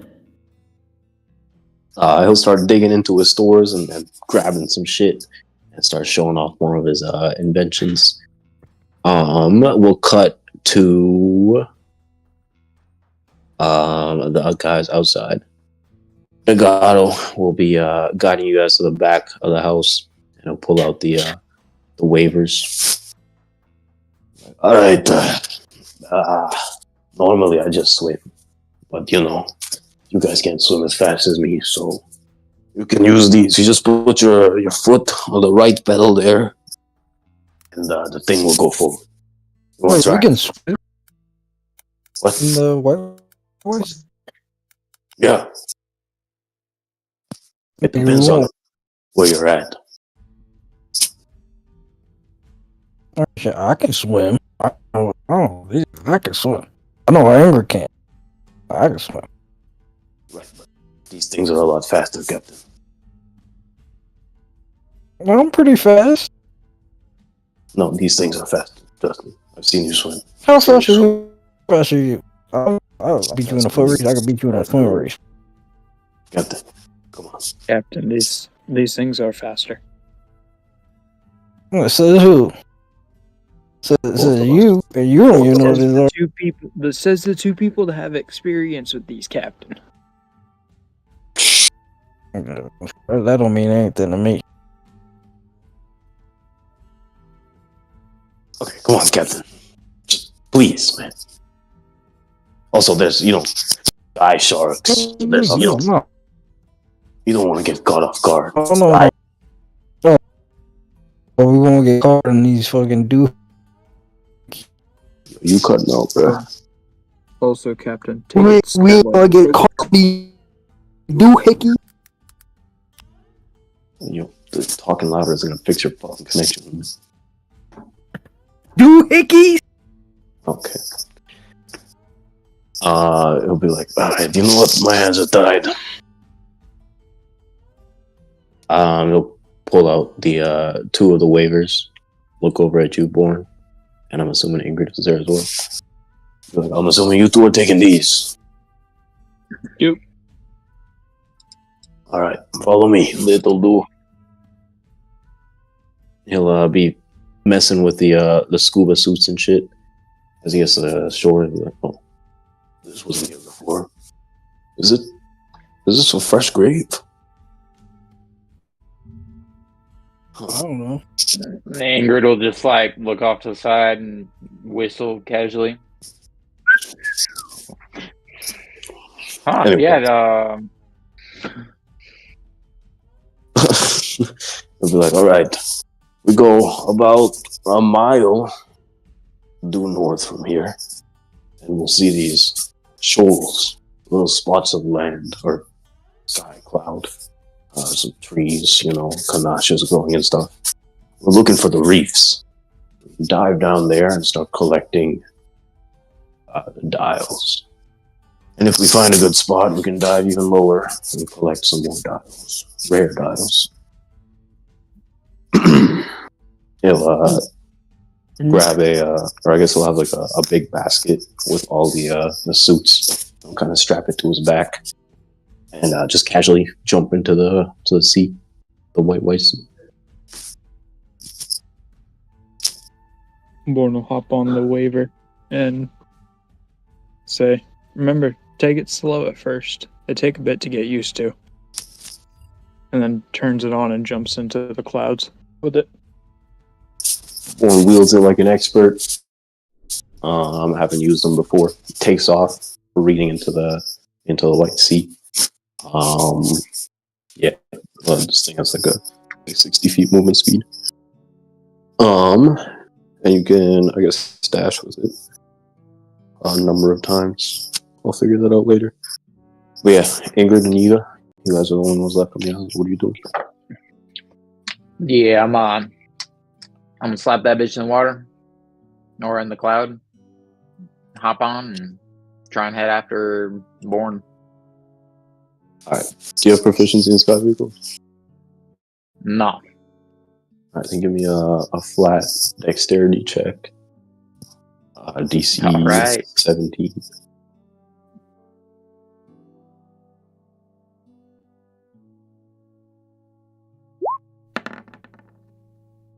Damn. That's rough. You jump on the thing, try to mimic Born's movements, and jump it into the cloud. And your foot slips as you land. You topple off the side of the waiver, falling into the white sea below. Almost immediately, you feel your strength being drained as you're tumbling down into these inky, or opposite of inky, white depths. Yiga, you see this. Degado will also see it, and Born will. I guess you'll see it, or I guess you took off. You're all deep in. Nothing attached to him, just leaps it. I love that. You jump in and quickly find yourself falling as well. Reaching over to I'm gonna ask for a perception check actually to see if you can spot Ingrydd. Won't be too hard. We'll say DC 12. I will say I'm yelling pretty fucking loud right now. Word. Just fuck. I will give you advantage. Dope. You Nice. just barely spot Ingrydd and reach a hand forward, grasping like the edge of her boot or some shit. Do I feel myself falling? It's you feel like this water is, it's not like regular water. It's very light. It's difficult for you to be as buoyant as you normally are. It's like an uphill battle to try and swim in this water. I'm gonna ask for an athletics check, DC 16.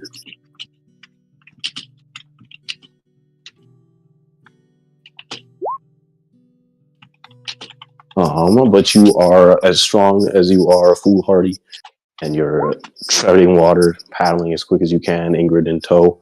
And you just barely breach the surface, gasping for air as you cling to the side of the island. The Gato is just kind of treading water a little easier, looking at the two of you. Be like, yeah, I expected that would happen. Captain, for fuck's sake, get on the waiver. Isn't that difficult? What? It didn't feel that difficult. The captain is having a stroke. If you say so. Ingrydd, try to keep your footing next time. Hey, can you stabilize it for me? You know, like make sure it doesn't wobble as I get on. Yeah, I got you. It'll hold the waiver steady, and as you gingerly step onto it again, you'll feel a lot more secure. I'll ask for another flat dexterity check. Say DC 15 this time. And you'll have Degato's help.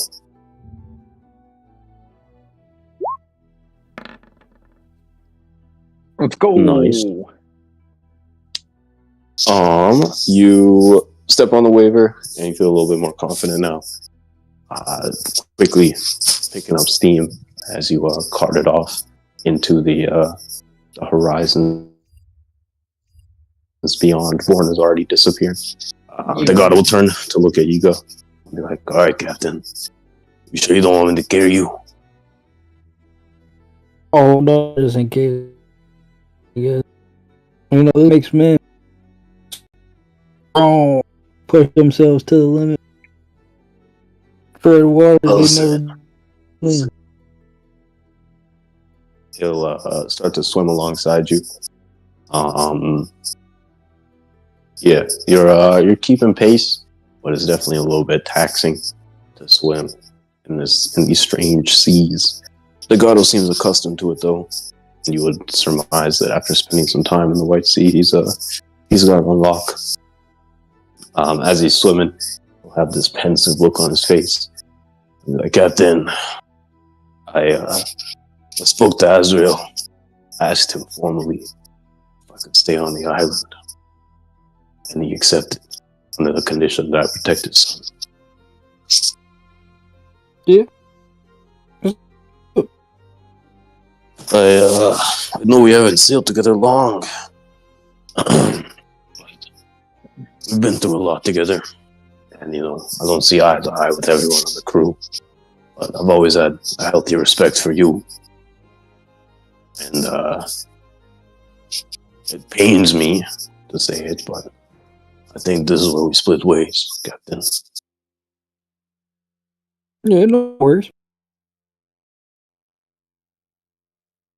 I don't know how long you're planning to stay on the island, Israel's island, but whenever you depart, you'll be one man short. Oh yeah, no, we got misery. No, it isn't much. Yeah, I guess. She seems kind of stuck. I don't know what's going on between her and Kent. Well, boy, let me talk to you about the baby. Right. As you guys are chatting away, you will eventually head into a more open part of the sea. Azrael's island will slowly disappear behind you guys, and it'll just be a stretch of clouds all around you. Born and Ingrydd are moving quite a bit faster than Yiga and what's his face, Delgado. So you two will see these sites first. Oh, you guys can probably can't see shit. You drop your token somewhere around here. As you guys come across this massive stretch of white sea, but there are some tiny little islands that you can see, and like some shallows, trees dotting the small islands, and in the water you can kind of see flashes of color from some reef type things. It seems to be the spot that Delgado was talking about. You said the Waver's movement speed is 60? Uh-huh.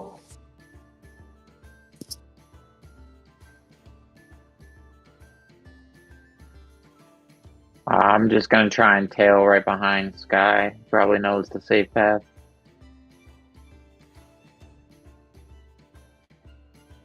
Safe path. Safer path.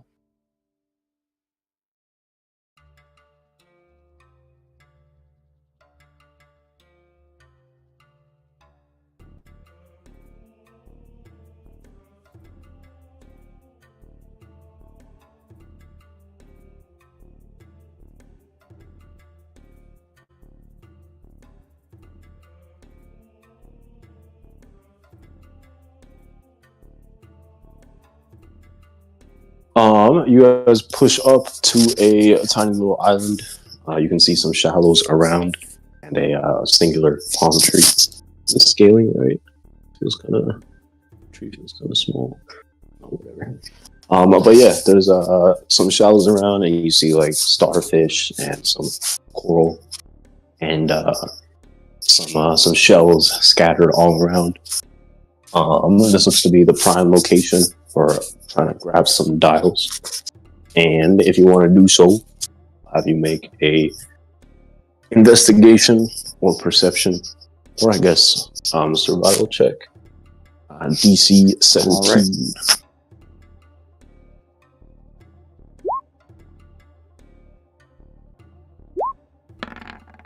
I pick up a shell and it has a crab in it still. You snatch a shell out of the water, but it turns out to be a rock. Hey. Tragic. Born, you find anything over there? No, just this hermit crab, and then it pinches Born on the nose. By the way,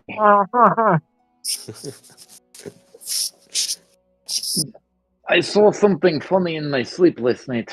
I wanted to talk to you about it. I saw this weird lady. She was who was it? Sophia, Cynthia, Cynthia Dreamwalker or something like that.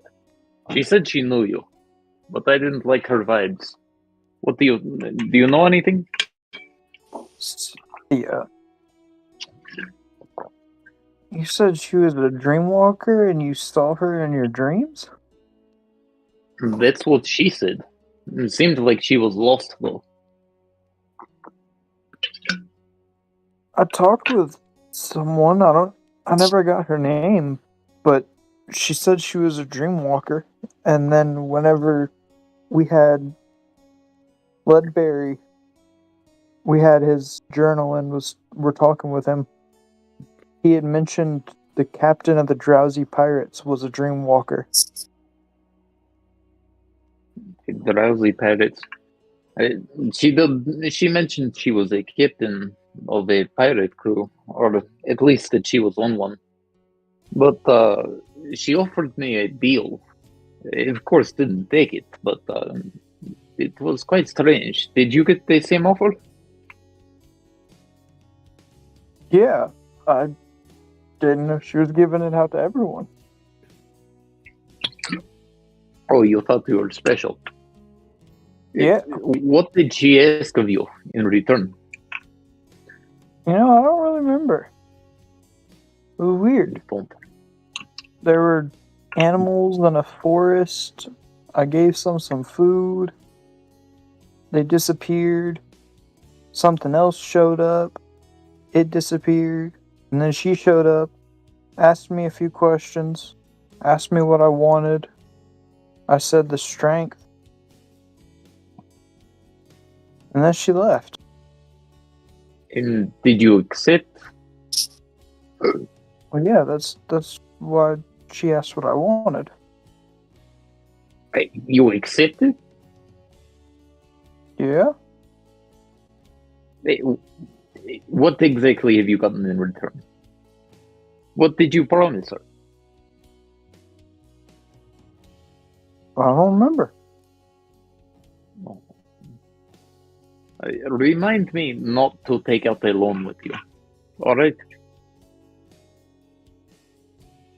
I don't know. I wouldn't go making any more deals if you have made a deal, though. Anyways, what are these supposed to look like? Ingrydd will look around a bit, see what that 26 did for her. You'll spot a couple of strange-looking shell things. They resemble stuff that you've seen more used in the past, and they might be something that you're looking for. Say, a little bit over a year. Oh. I'm bored. Come over here. Are these what you are looking for?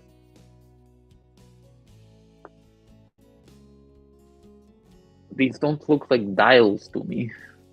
But I've seen you playing with something similar. Looks like a starfish. Alright. What am I seeing? You snatch up a strange-looking dial, or a shell. Dial. I mean, you know what a dial is. I'm gonna say this is the area that you've covered. Actually, we should probably make it a little bit bigger. Or no, it's basically...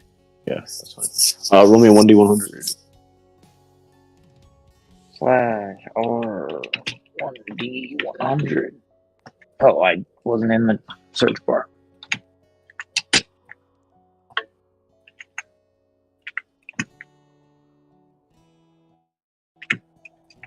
There we go. 8. Alright. You will fish something up, and Born, you will definitely recognize this as a dial. I will let you use your dial kit to make a check to try and identify it.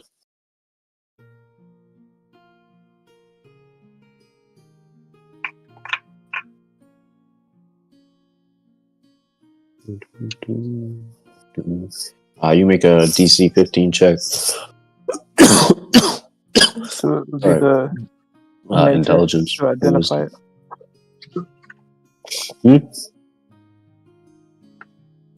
No, just intelligence check with their dog. Oh, does it have a thing? I got you. Oh, it does. Okay, yeah, we'll say DC 10.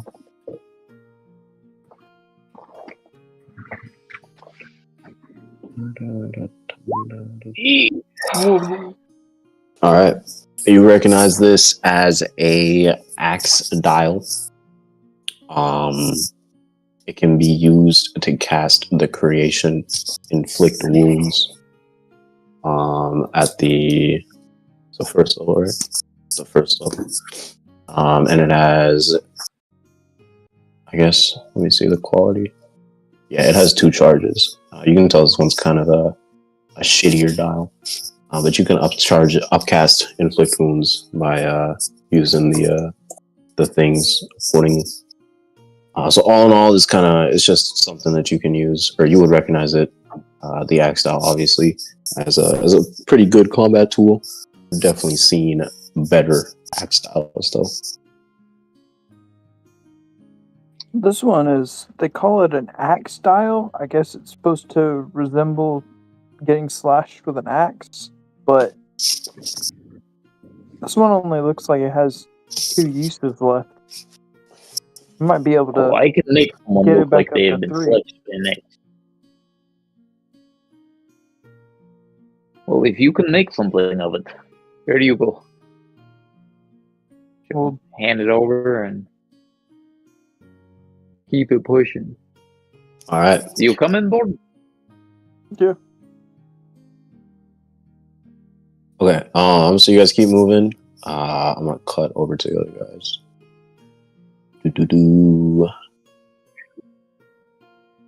Oh. Damn. Tragic. Okay. Yeah. We're gonna cut back over to the lab. Azrael is in the midst of showing you guys a shoe shining dial. See, Onya-chan, if you put your delicate little foot, into this contraption here, your shoes will come out looking like they were just bought. Amazing stuff, isn't it?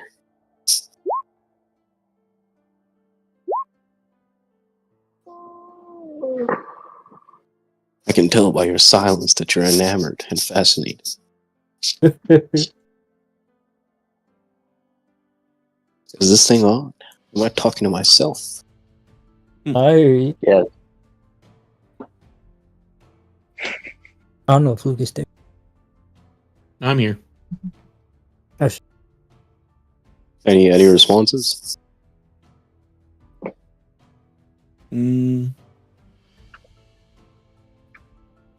Yeah, this is. All this has been really impressive. I know, it's fascinating stuff. Let me see what else I can show you. I see that you've got some fashionable looking clothing on you, but it doesn't appear to be that thanks. good in a. It looks kind of flimsy. Yeah, I used to have a better cloak, but I had to give it up. I had to sacrifice it. Well, I can help you with that. He'll reach into his another one of his many drawers and pull out a trench coat looking thing, and he'll spread it out on the table. And like, this was a very painstaking process. I took a live dial shellfish, sorry. That was normally used to harvest impact dials. It was an excruciatingly painful process for myself. As I extracted the dials in tiny little pieces, I was able to retain their properties and spread them amongst a piece of clothing. This Really? trench coat is incredible. He'll kind of hold it up and like holding it up so it's just hanging in free air. He'll be like, go ahead and give it a punch. Huh. Anya will punch it. You bring your fist back and deliver a pretty sound punch, and you would normally expect the fabric to immediately cave in. Not that sturdy at all, but it's like your as soon as your fist comes in contact with the coat, it just seems to absorb all the damage, and your fist loses all momentum and energy that it had. And as that's we'll look neat. over, like, interesting, isn't it? Here, Murdoch, Yeah. you try. He'll hold up the coat to you. So I punch it? You reach your fist out and go ahead to punch it. But as soon as you come in contact with it, it'll be like Anya. Or Anya's punch is rebounding back. The coat almost like jumps out at you, and the force that you put in briefly outputs right back at you. We'll do, I guess let's do contested athletics checks from the two of them to see whose punch wins out. Athletics.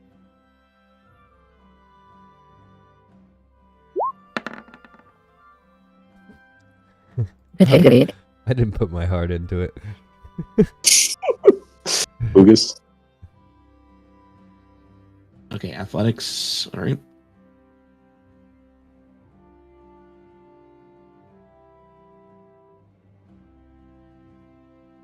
Alright.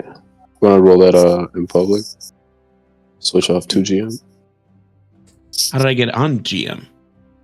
That was probably me, to be honest. But in the top, where it says like advantage, normal, disadvantage, like the public one, and then roll it again. Oh, okay. even better. All right, Murdoch, you go to punch it, and it'll be like this coat is punching you back as you almost like jam your finger.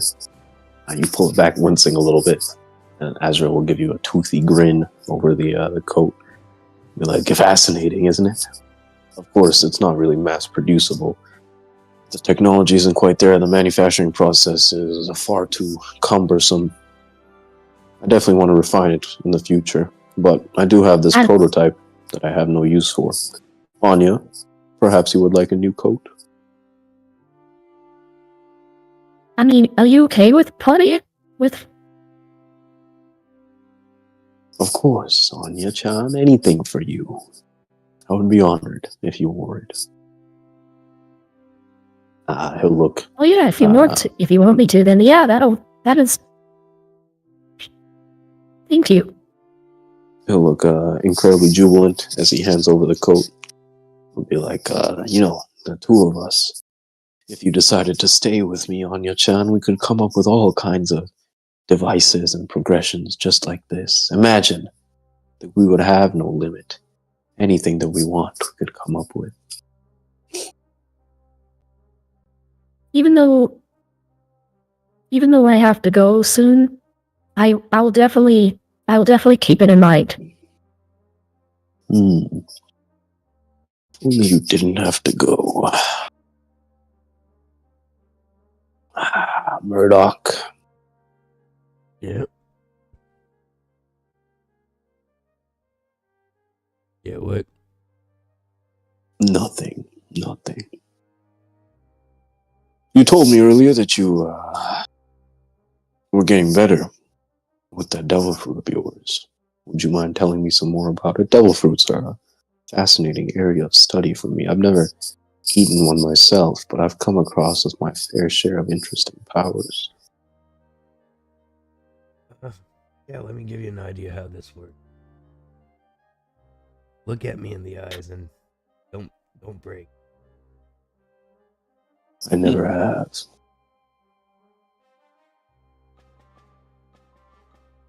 Oh shit.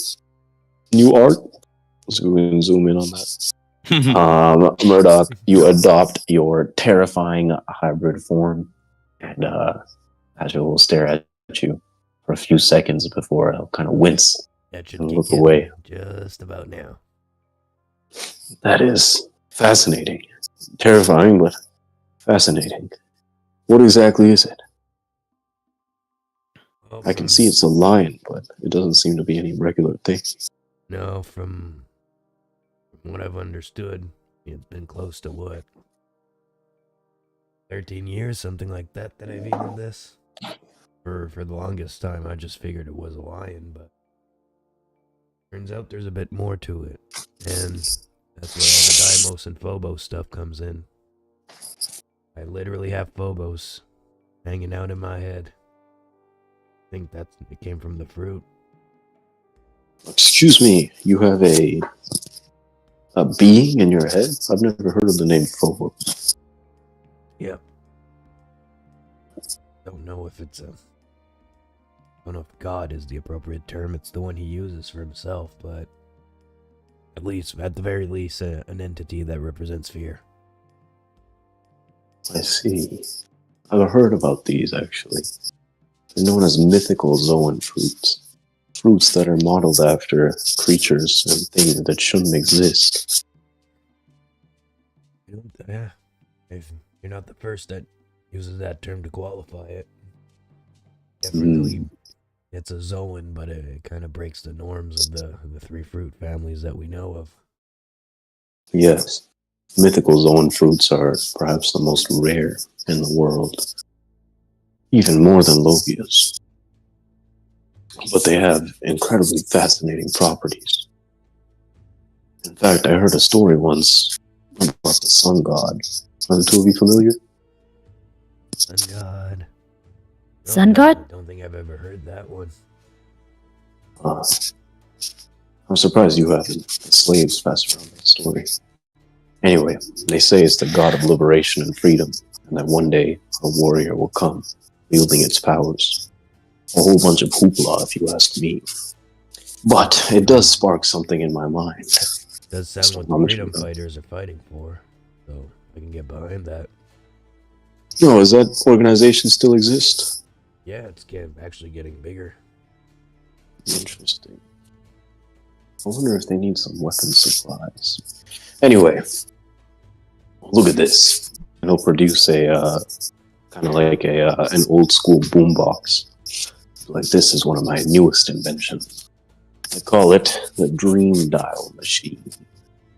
It uses a combination of tone dials, flavor dials, vision dials, and my previous memory dials to capture the essence of someone's dream. Fascinating, isn't it? You said that you have this entity in your head. Have you ever communed with them? Yeah, a few times. Started off as a bit of a rocky relationship, but I think we're on pretty good working terms at this point. If you'll permit us, perhaps we could try to trigger one of those communes and witness it with the use of this machine. Doesn't that sound exciting? And please, can you... He's kind of like looking... But in my opinion, that sounds like you're going to shit your pants. He's kind of like pointedly looking away from you as he's saying this. He's like, can you please go back to normal? Sure.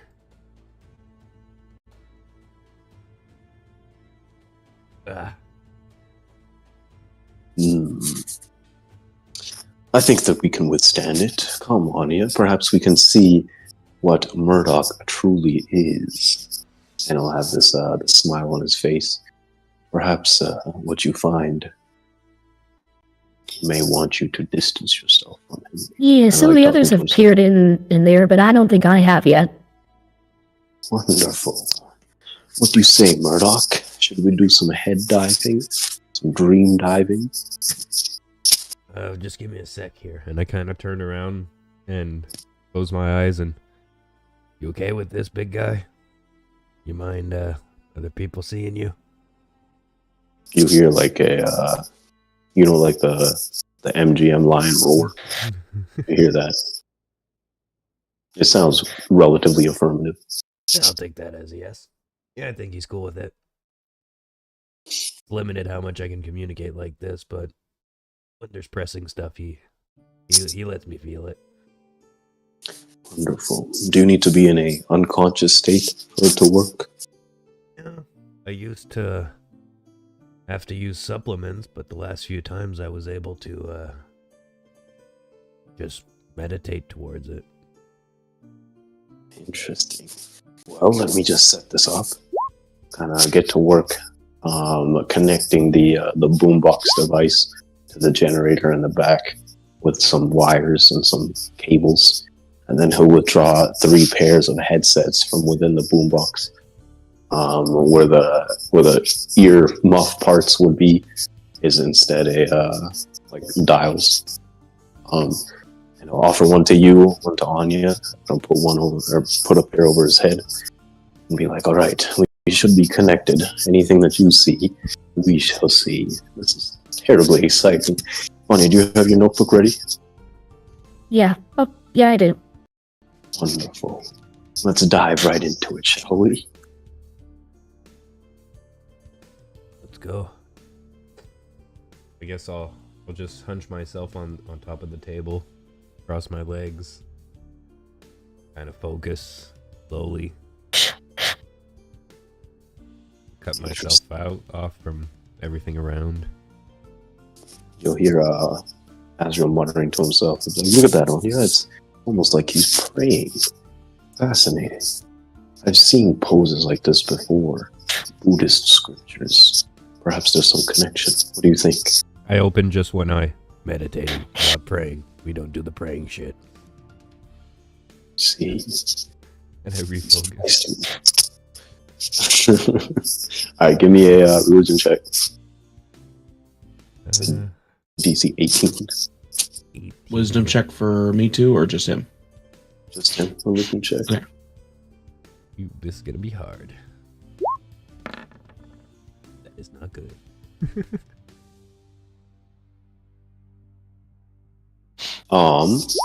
You will close your eyes and attempt to focus draw in the power of your innate inner beast, so to speak. And there is a turmoil in there. It seems like something is riling Phobos up. You're not quite sure what. You try to establish some kind of connection, but it's like a roadblock, something stopping you. And then all of a sudden, there's this sensation of like a dam breaking in your head. And rather than jumping into this situation head first, it's almost like you're now being pulled into it. You feel control and any modicum of freedom that you have kind of just slipping away from you as your eyes roll up in the back of your head and you find yourself in a completely different place.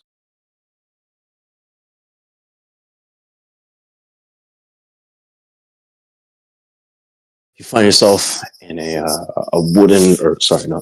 stone hall, a stone chamber. You have your token in the middle. Okay. A whole bunch of statues all around you. This light coming from above. You can't quite see the ceiling. Can't see the walls. It's like just a snapshot of some place in an alternate reality. As you look around, you'll see strange sigils all over the ground. Arcane markings and cracks in the ground fizzling with this purple energy. These statues are all pointed forward, and they're all humanoid figures. They seem to be staring directly at you. And as you take a look around, they all look to be like hybrid versions of you. People, all kinds of different humanoid figures with lion-like characteristics. Some of them are wielding swords like you. Some of them are wielding shields and hammers. Some of them are bare-fisted. Some of them have incredibly long necks. Others have double-jointed arms. All kinds of strange creatures of all kinds. Is just Murdoch seeing this? Frozen in these statues. Like staring straight at you. And as you're looking at all this, Onya, you and you're kind of in this like ethereal body looking down from above, kind of like what we're seeing on the screen right now. You see Murdoch and just a bunch of statues surrounding him. He's looking around. You look at your own hands and you're kind of in this incorporeal ghostly form. Your whole body is like a pale blue. And you're kind of just floating in the air. You'll look around and you'll see Azrael is standing above. He's not really moving. He's just staring at the whole situation. And he'll, as you look up at him, he'll lock eyes with you and give you a wide smile. And he'll speak in this gravelly tone and be like, "Now we watch the magic happen."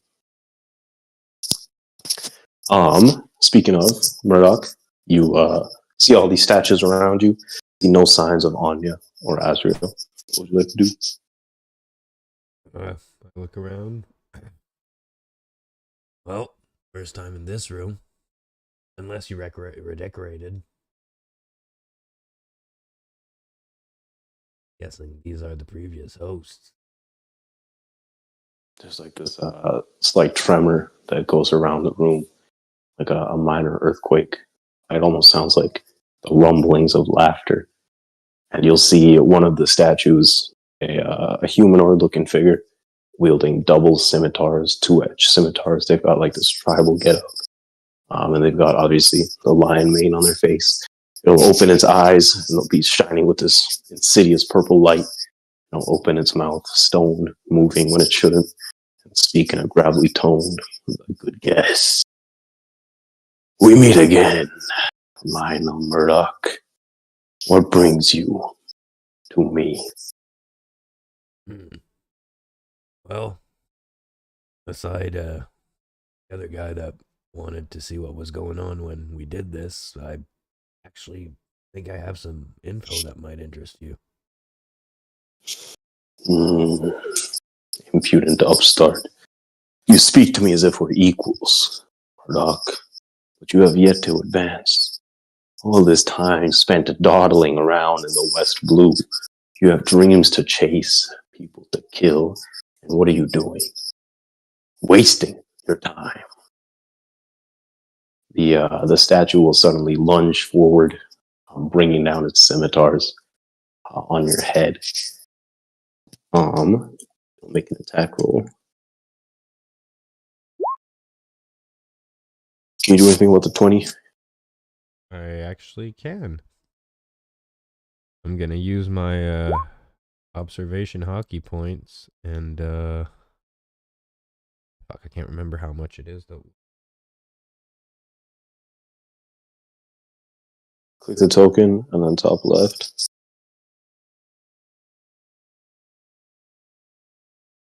And so I'll use all my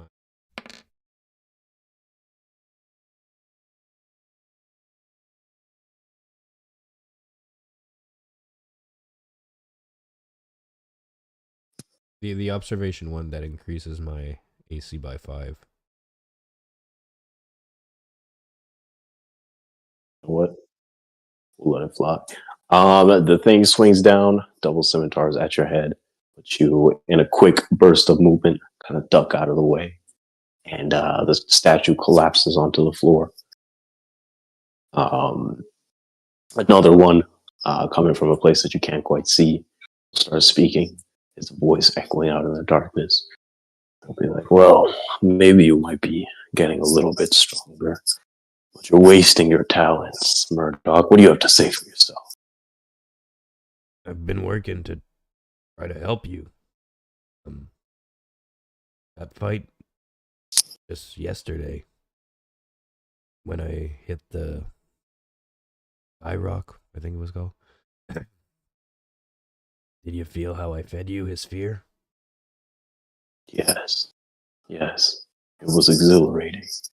I'm gonna A be kingly trying to- beast like that, taken down, ripped into pieces. I'm gonna be trying to do more like that.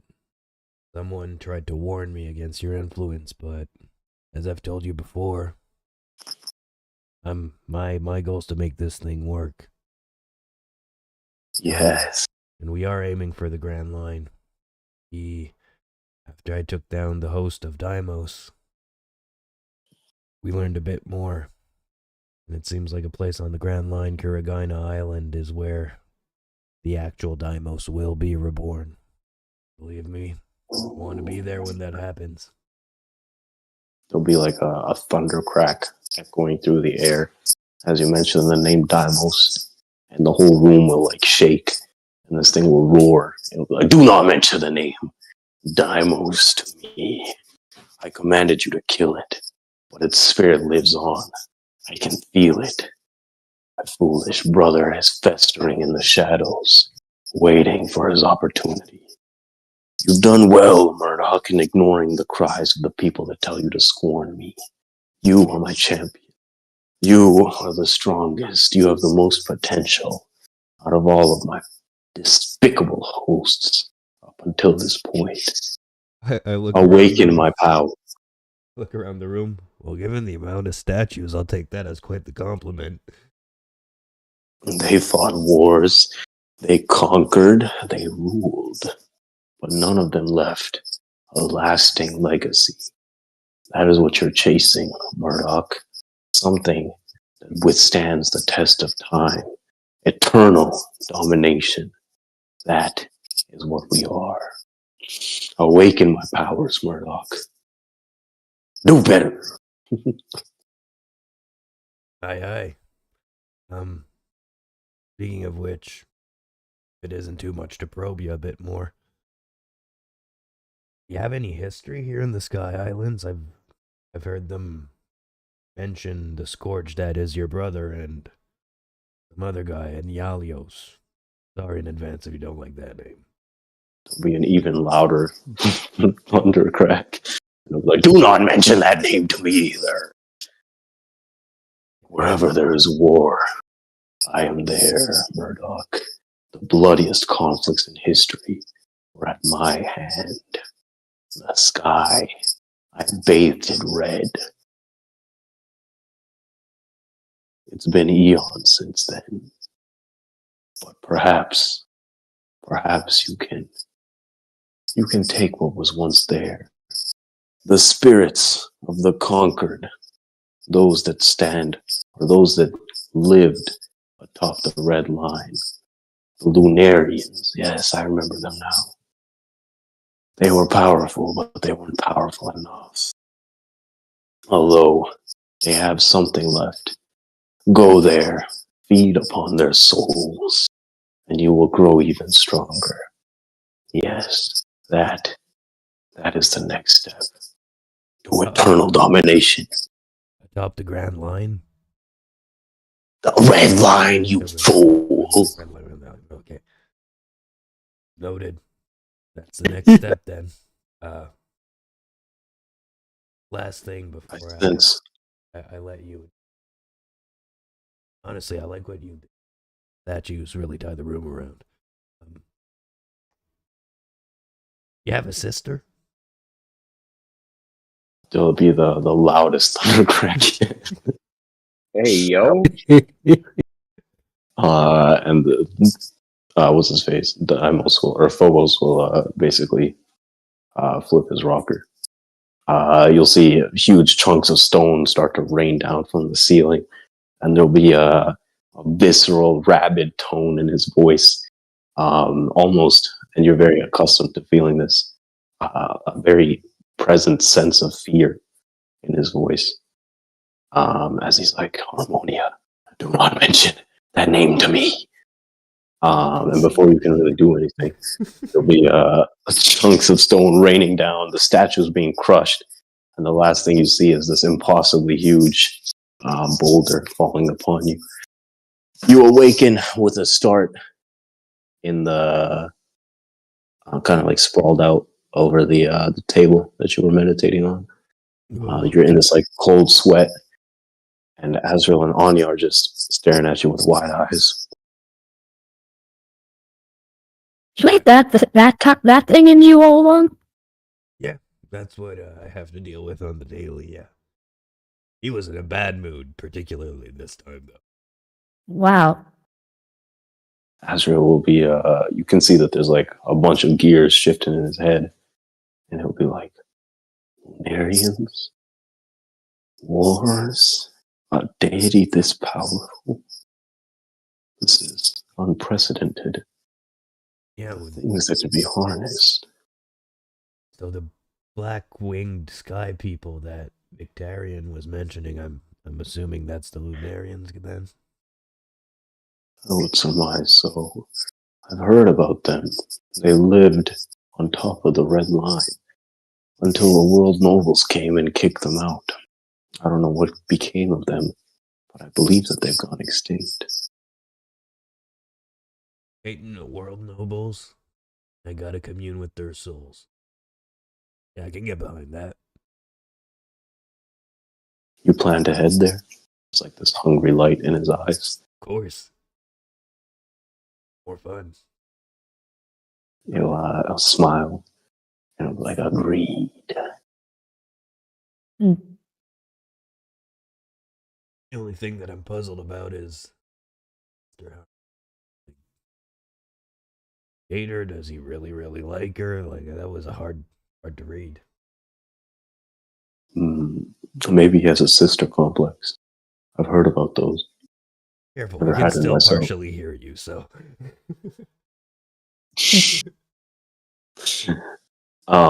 Yeah.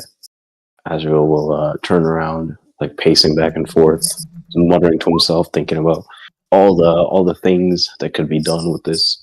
And as he's talking about Lunarians, the gears in your head will start to spin on you. And with the descriptions that they provided, you distinctly recall coming across one of those creatures way back when on the island of Lascamp in a deep dungeon filled with wolves and bats and all kinds of scary creatures. You fought a white-haired, dark-skinned, dark-winged individual that wielded fire in a way that you've never seen before. You studied his body after you guys took it out, and Anya will definitely still have notes about that thing. Yeah, I drew graffiti on it. Yeah. Azrael is pacing back and forth, and he's like, This is wonderful. This is wonderful. The sky, the red line. The possibilities are endless. He'll look at you guys and be like, well, continue. See what else we can come up with. And he'll immediately start to pull out some more gadgets and trinkets and things of that nature. We'll have the camera zoom out and pan back over to these guys on their dial electing adventure. Although, to be honest, how long have we gone? We are currently at 2 hours and 45 minutes, so maybe 2.5 or so. 2.5. Okay. I think we'll call it there. Pick back up next week with the rest of the dial collecting bullshit and the dial using bullshit. Dial, all types of shit. Thank you guys for being here. Thank you guys for listening, engaging, coming up with cool shit. Hope you guys enjoyed. Hope everyone watching enjoyed, and we'll be back in a week. Yeah. Usual, thank you for watching, and if you want to follow a One Piece server, talk One Piece, play some D&D, not necessarily One Piece related, or One Piece related, run some D&D, click on the link to the Eternal Dawn server, Discord server that's in the description. That's all where that stuff happens. There's always a bunch going on. Otherwise, nice place to hang out. If you want to see any other campaigns that are interconnected, maybe in some way, like if you like this weird Ragnar guy, he's in a group that we call Group 2. That's linked in the description. There's other ones too. They're all very fun campaigns to follow, so go check those out. And as Kevin mentioned, otherwise we will be back next week, same place, same time. Thank you for watching, and bye-bye.